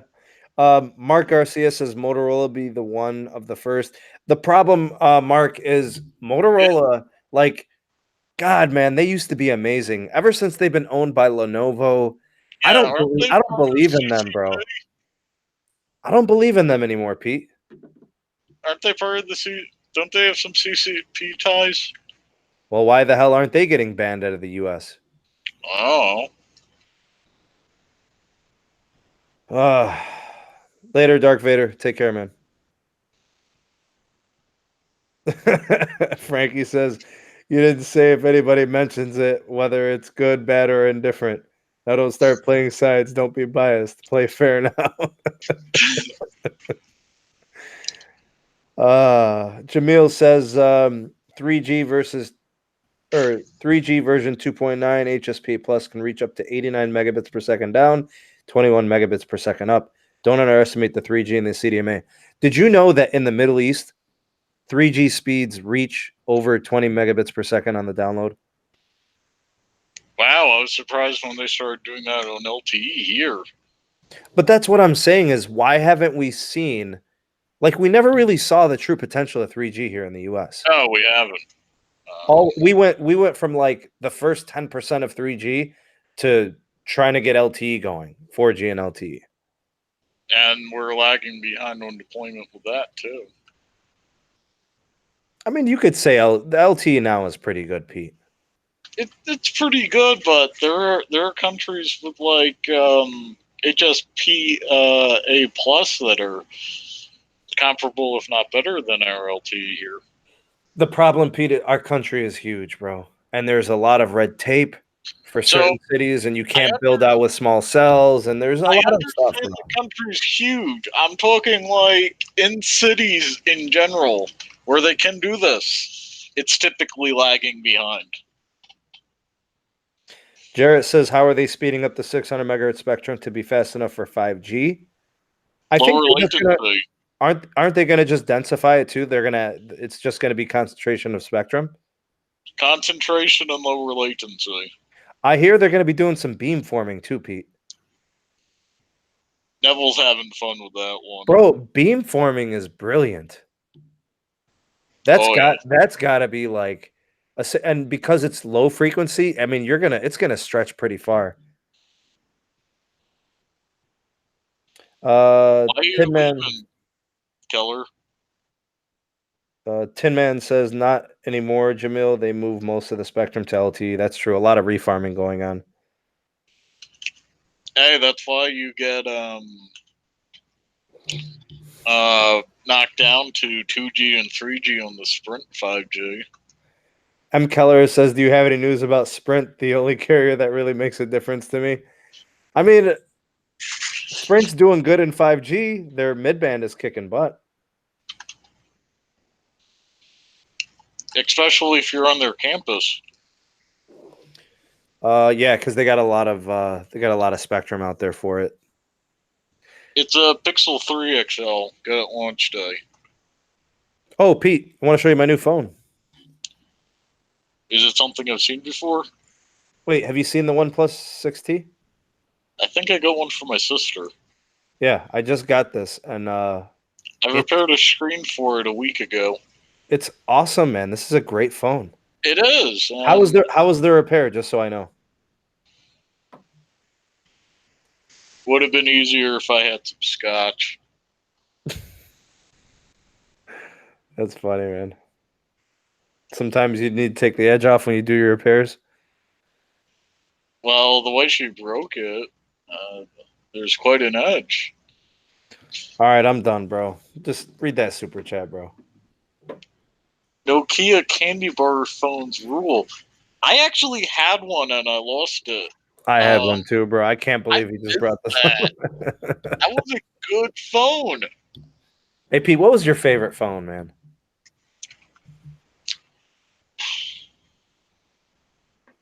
I loved my Razor. That was a cool phone. Back when Motorola was making bomb phones. Yep, I loved my Razor. Troy, thanks for the super chat, by the way. First time I came out to Colorado, took a bunch of pictures on that. They still look good. My favorite phone is the legendary Motorola StarTAC. Pete, you remember the clam? Yep. With the antenna that popped out the top and it would like fold. Dude, you're giving me flashbacks. Do you remember the Vader phone? Yeah. I liked that phone too, man. I loved the Vader phone. I loved my Blackberries. They didn't work on AT&T though. Yeah, I used mine on Verizon. I don't remember Nah, I use mine on Bell Atlantic. What are you talking about? BlackBerry? No, not the BlackBerry, but Oh, okay. Hey, do you remember the Palm Pre? I wanted one but never got one. I had one, man, back in like 2006, 2005, maybe.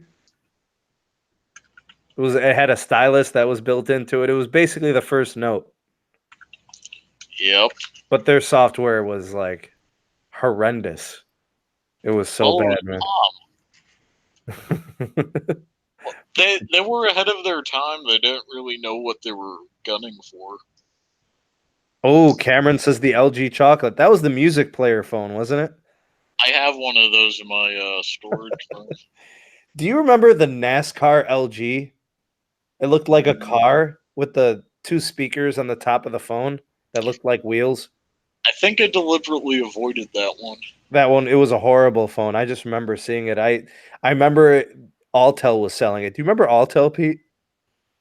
Yep. Altel was a regional carrier that was in Ohio and I think a couple other states Um, like they Indiana, did some Illinois. Pennsylvania, West Yeah, Virginia. right.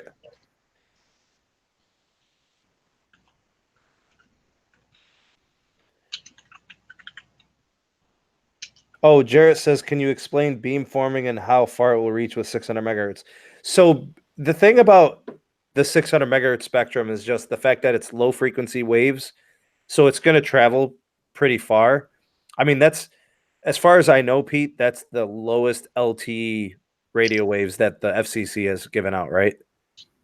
Um, Like nobody's doing yeah, 500 megahertz for LTE, are they? that I've seen. What is it? That I've seen.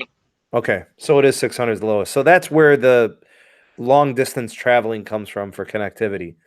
Beamforming is designed to improve capacity and speed. So if you've ever seen beamforming, what they're basically saying is you're taking multiple LT connections and you're concentrating them and you're like funneling them together. So it's like beam. I don't know if you've ever seen like um, what they do with like solar power. They'll use beamforming to concentrate it so that it has more intensity.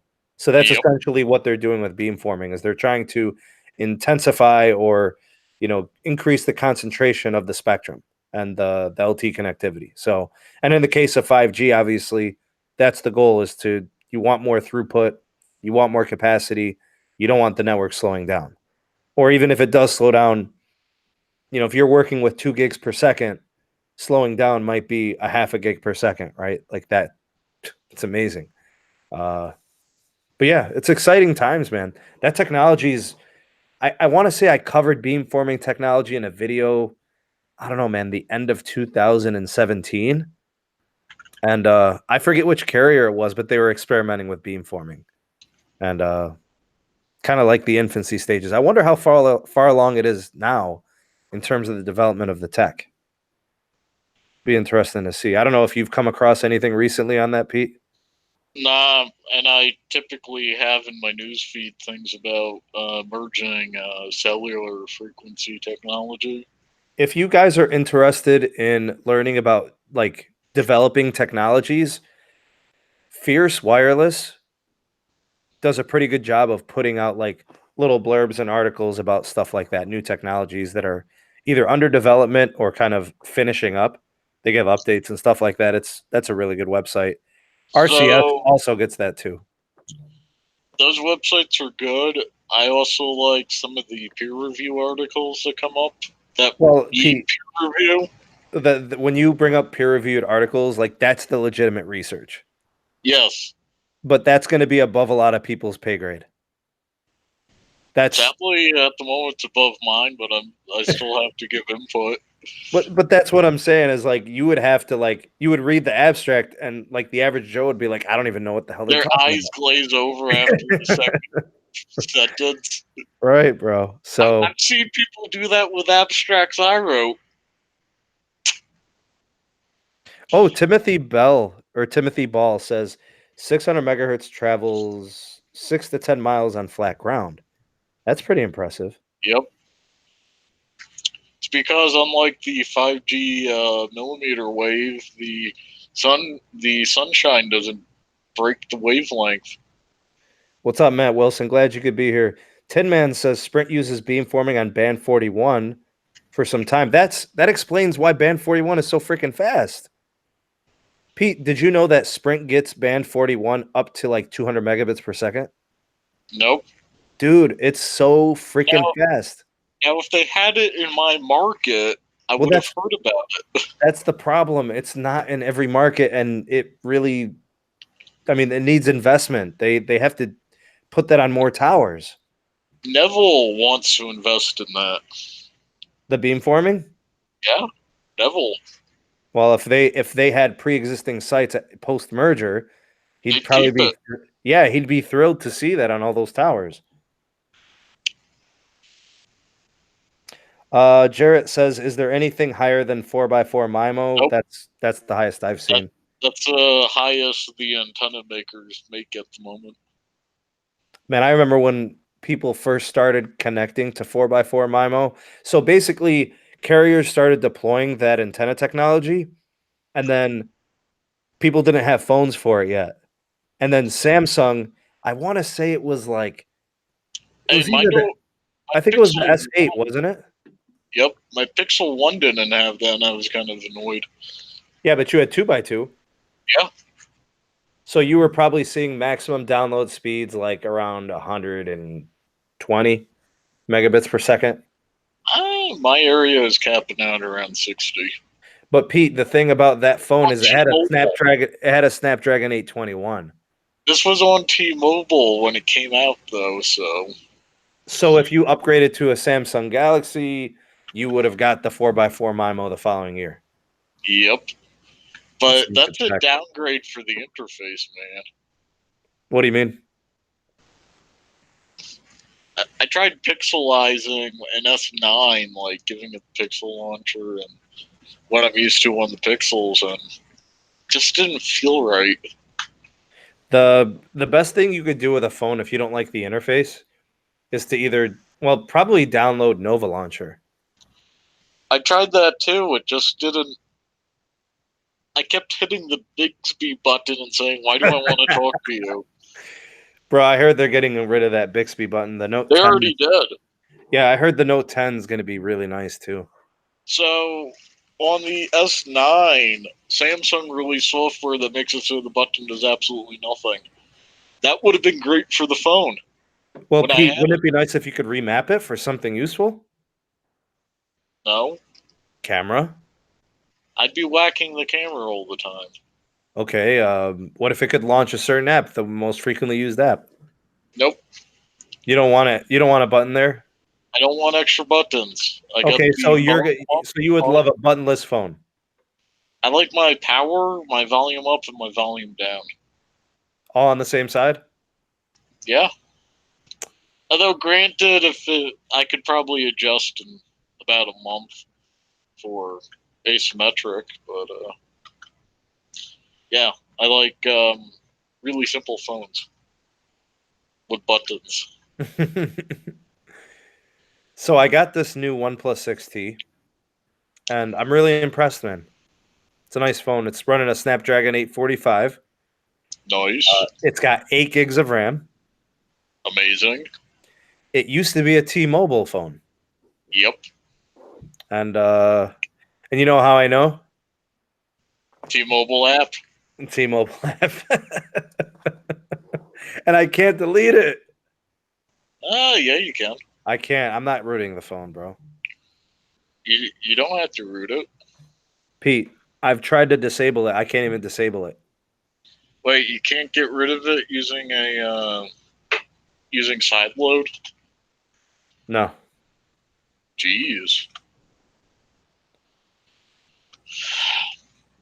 I will say there's one thing I like about what OnePlus does with Android better than Google. Just get it. Just take it off your home screen. It's not on, it's just in the app tray. You know how you have to like put in your PIN code to unlock your phone? Yeah. So let's say your PIN code is 4 numbers, and then you have to hit the check mark, right? Based on the phone. Yeah. No, like based on your pixel is what I'm saying.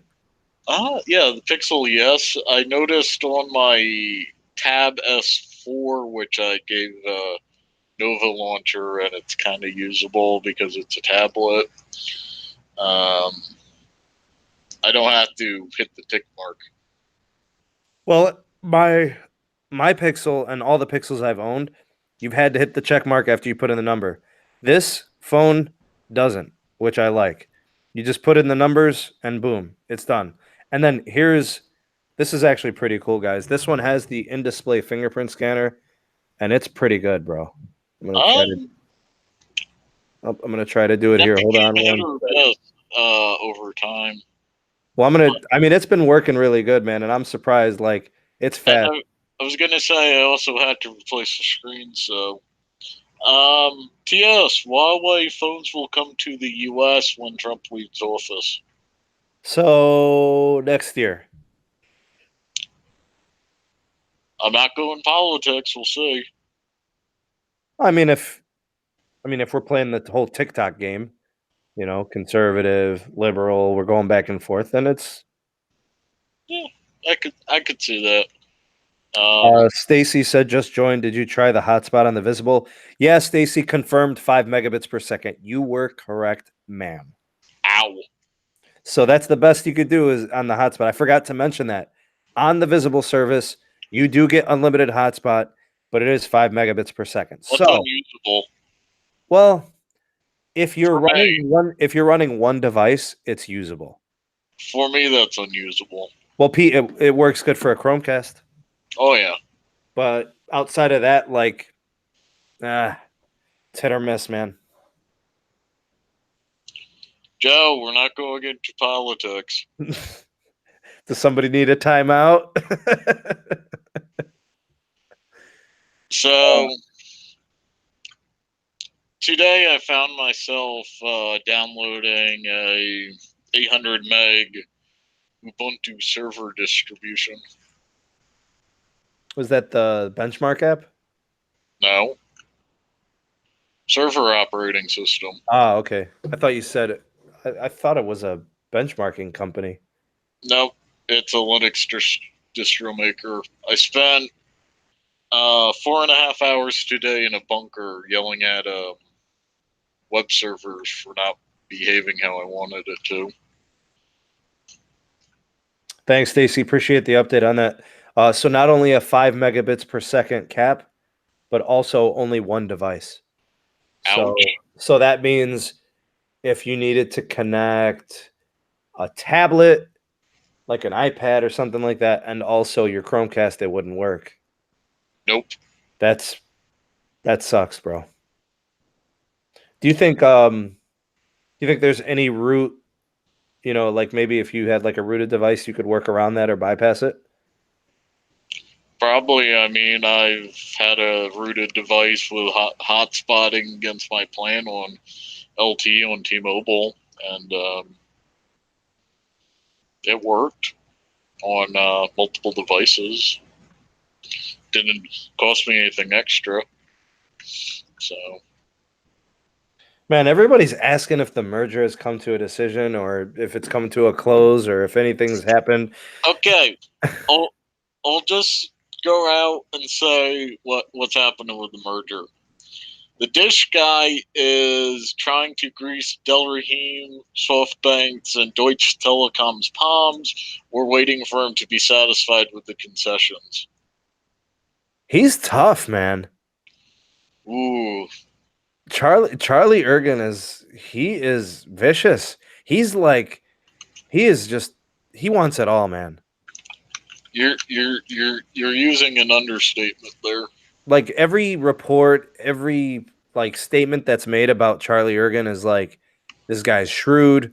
This guy is, like a vicious negotiator.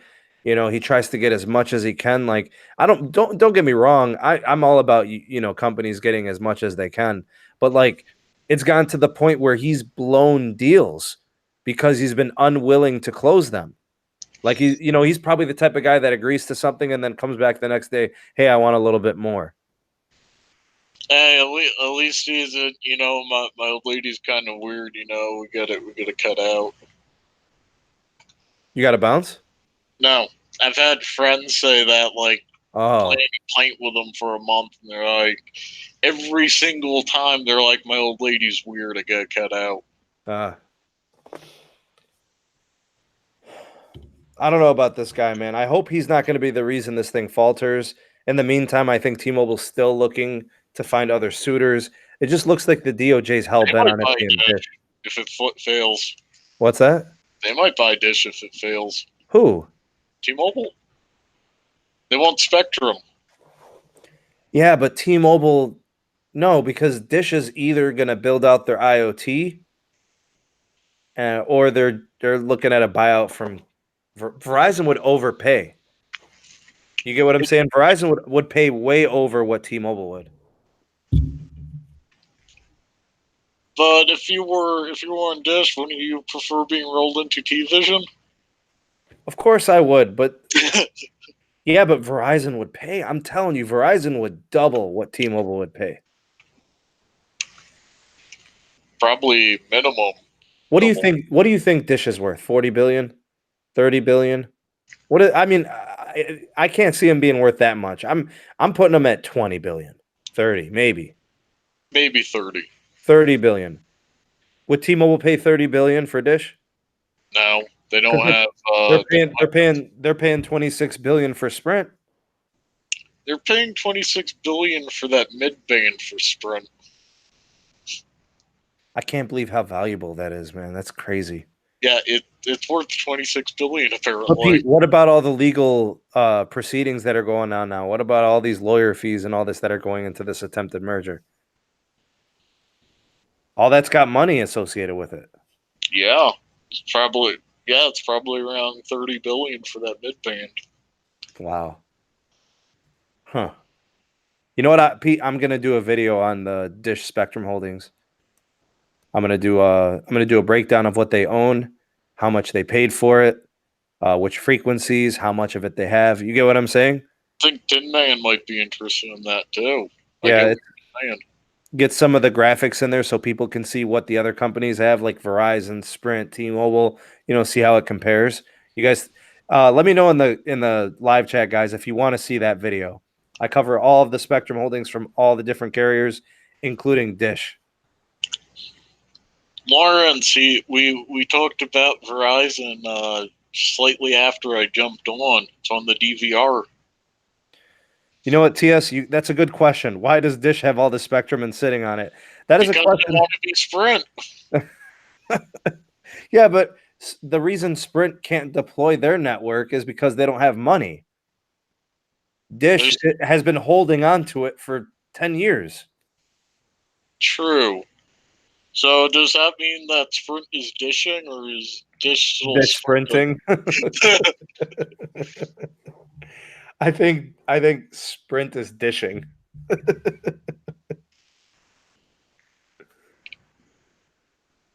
So if you missed it, we're verbing up how you hoard network spectrum. By the way, Ajit Pai hates Dish. He hates Charlie Ergen with a passion. Cool. And actually, do you know when that agreement was when they put that March 2020 deadline? I found the date for that. When was it? It was like middle of the year 2013. I had no clue about it. Wow. So that means the FCC at that time, which would have been Obama FCC, right? I think that might have been the Bush commissioner. Maybe if he was retained or kept or whatever. Hey, presidents don't immediately say you're Right. fired to the Yeah. commission. Right. He could have been the same commissioner. That's true. I think it was the dingo, Wheeler. Wheeler. I remember Wheeler. I hated Wheeler. God, he was awful. Pie. I hate Pie. Wheeler was the last one before Pi. I think he was also in the Bush administration. Okay, so he's been around. He was around for a long while, and he must have been the one. Could you imagine setting a deal for 7 years? Like you have 7 years to do something with the spectrum. That seems kind of like what England did with Hong Kong, 99 years. That time will never happen. They gave him 99 years. So we complain about FCC commissioners, not political. I have to deal with their BS every time they change something. Yeah, it's ridiculous. All right, I know we got 67 in the live chat. I think. And we get 69 likes. Yeah, let's get some likes going on, guys. If you haven't done so already, go ahead and like the video. Hey, Pete, I think we're gonna wrap things up here. I don't know if there's Oh, anything. Wheeler was appointed by Obama. I still hate Wheeler. Yeah, Wheeler. I mean, who's worse though, Wheeler or Pie? Pete, I'm telling you, there's only one time I ever, That's a ever. hard question. There's only one time I've ever agreed with something that Pie said, and Yeah. that's when he said the state's attorney generals are misguided. Yep. Yeah, and that's the only time I've never agreed with him on anything. And by the way, I got to get you that Reese's cup. Yep. All right, I think what So, we'll do is we're probably going to wrap this up, Pete. If you want to cover any last few things before we go. so Wheeler got me black van once. He what? One of his policies got a black van stalking me once. Really? Yeah. What happened?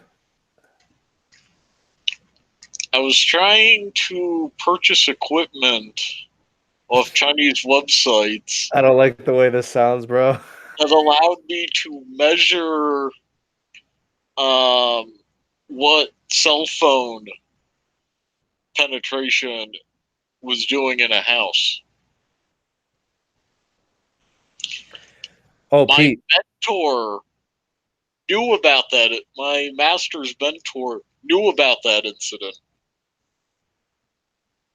Hey, Pete. Before I forget to go over this, Tin Man brought up a good point, and I've read this and I've heard this before. He said that Sprint has protected sites that keeps their spectrum from being subjected to loss. Uh, Dish doesn't, so that's why Dish has that hard deadline of when they had to do something with it, while Sprint doesn't have that same restriction. What's a protected site? I think they just have to like build certain towers outside of cities or something like that. I don't know. There's certain guidelines. It's basically like I don't know how you would refer to it. I guess it would be like what's the word I'm looking for? Like a waiver. Like, Yeah, okay, we'll allow it this one time kind of deal. 16 times later. Yeah.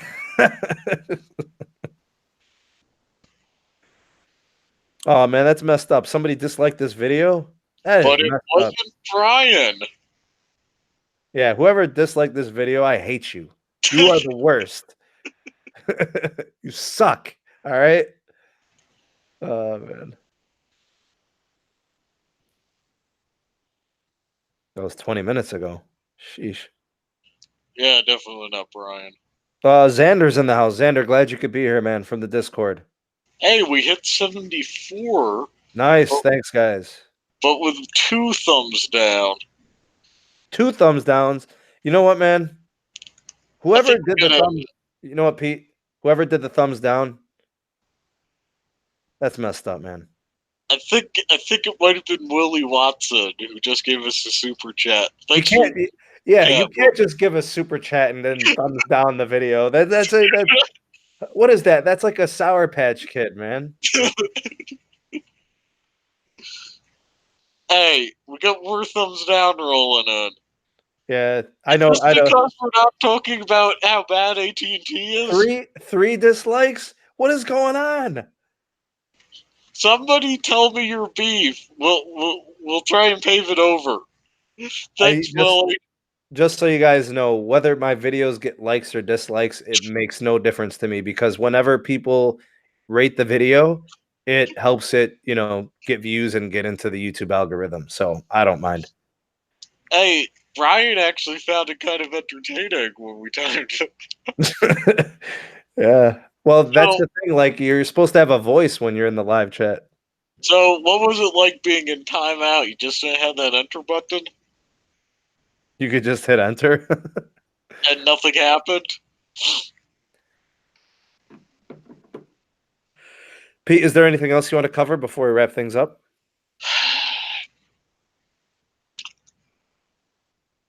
Thinking.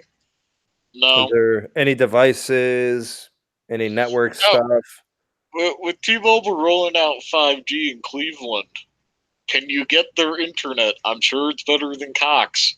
Nope, can't get the internet. It's not here. They need that 5G internet to be better than Cox.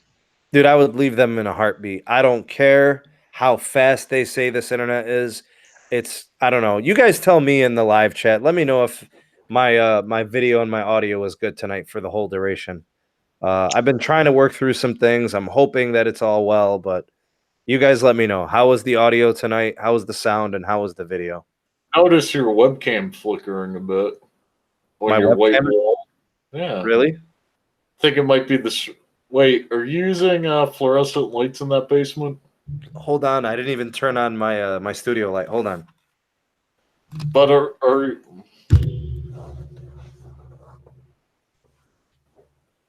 so at some points I may have been a bit louder than him.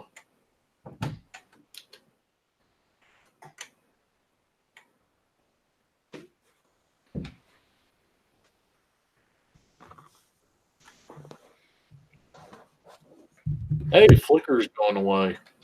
Yeah, I don't know what I was doing, You man. have fluorescent lights in the ceiling? Yeah, but I usually turn those off. I usually turn them off and then I go with like my studio light. It's what's it called? LED. LEDs. Yeah. I only run LED in my house. Yeah, we've got there's a few things I want to do with the lighting in the house, and going LED it's one of them. I gotta probably do all of the lights in the basement. I'm gonna do the lights on the main floor, and then I'm gonna do the bedrooms next. To me, that sounds like a fun weekend. It's gonna take me weeks because I'm new to the whole thing and I'm not that great at it. So today,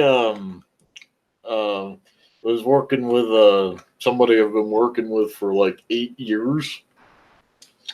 Long time client. He's like, my car has no fan or AC in it, and I have this DC fan and a cigarette lighter adapter. Is there any way you could get it to DC fan to run on my cigarette lighter? So I ended up explaining to him how thermodynamics applies to electricity using direct current lines while soldering together a DC fan to a cigarette lighter adapter. Kind of fun. But don't all these newer cars and stuff have the DC power in there? Oh, this isn't newer, but all cars have DC. The problem was the fan. He couldn't find a mount fan that ran on DC that didn't require soldering. Oh, so he wasn't trying to do anything like that. No. So I soldered him a fan. Nice. It's fun. Dude. Nice. All right, guys. I think we'll wrap that up. Pete, I think the most recent thing that was happening was the iPhone repair. Yep, I got a replacement screen today, and I'm gonna finish that up tomorrow morning and send it out to the mother-in-law.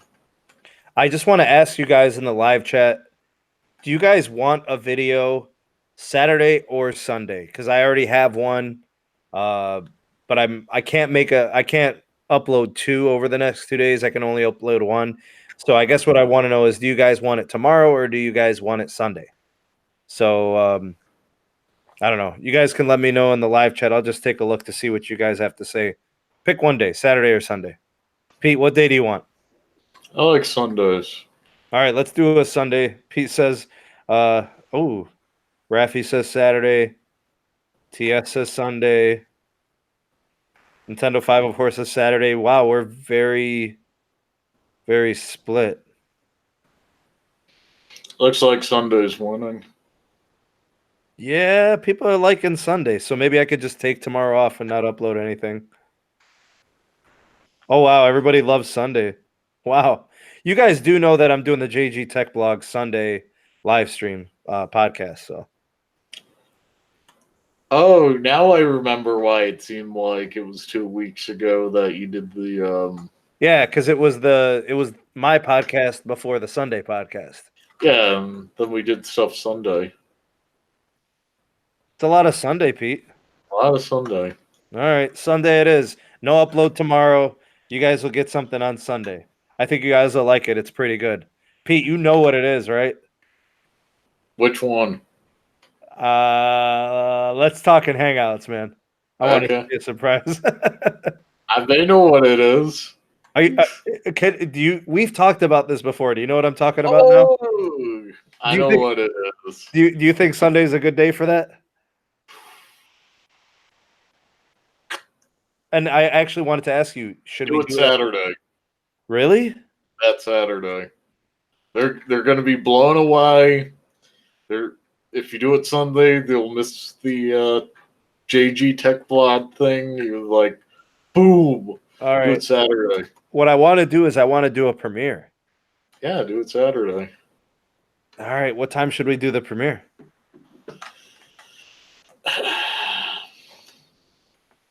Because like everybody's busy during the day, like when should I do it? It's a good question. I don't think Saturday's a good day for a premiere, man. Nah, do Sunday at 8. Everybody likes Sunday at 8. So we do the JG Tech Blog podcast, and then we do the premiere. Yep. All right. Be like, bam. Or should I do the premiere and then do the Tech Blog podcast? Ooh, it's a good one too. Because I could do the JG Tech Blog podcast at 10 p.m. EST. And if I do it at 10 p.m. EST, then I could just do the premiere at like 9 o'clock. Maybe I'll just do that. Yeah. All right, guys. Sunday, 9 p.m. I will be premiering an awesome video, man. I'm really excited. Pete, I've had it like sitting for days, ready to go. I'm so proud of it. It took me hours of research and hours of production and editing and recording and audio, but it's going to be worth it. It's a really cool video. We almost brought this, just a little teaser. We almost made it so it went back to the 1940s. I wasn't going to go back that far. I was going to. I was going to give you that script. No, I was not going to go back that far, man. All right, so we'll do a premiere Sunday at 9 p.m. What I'll do is I'll premiere the video.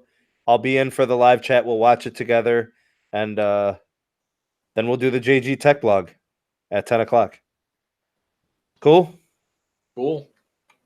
Pete, thanks for being on. I want to thank everybody. I want to thank all the moderators for moderating in the chat. Pete, thank you for timing out everybody in the live chat.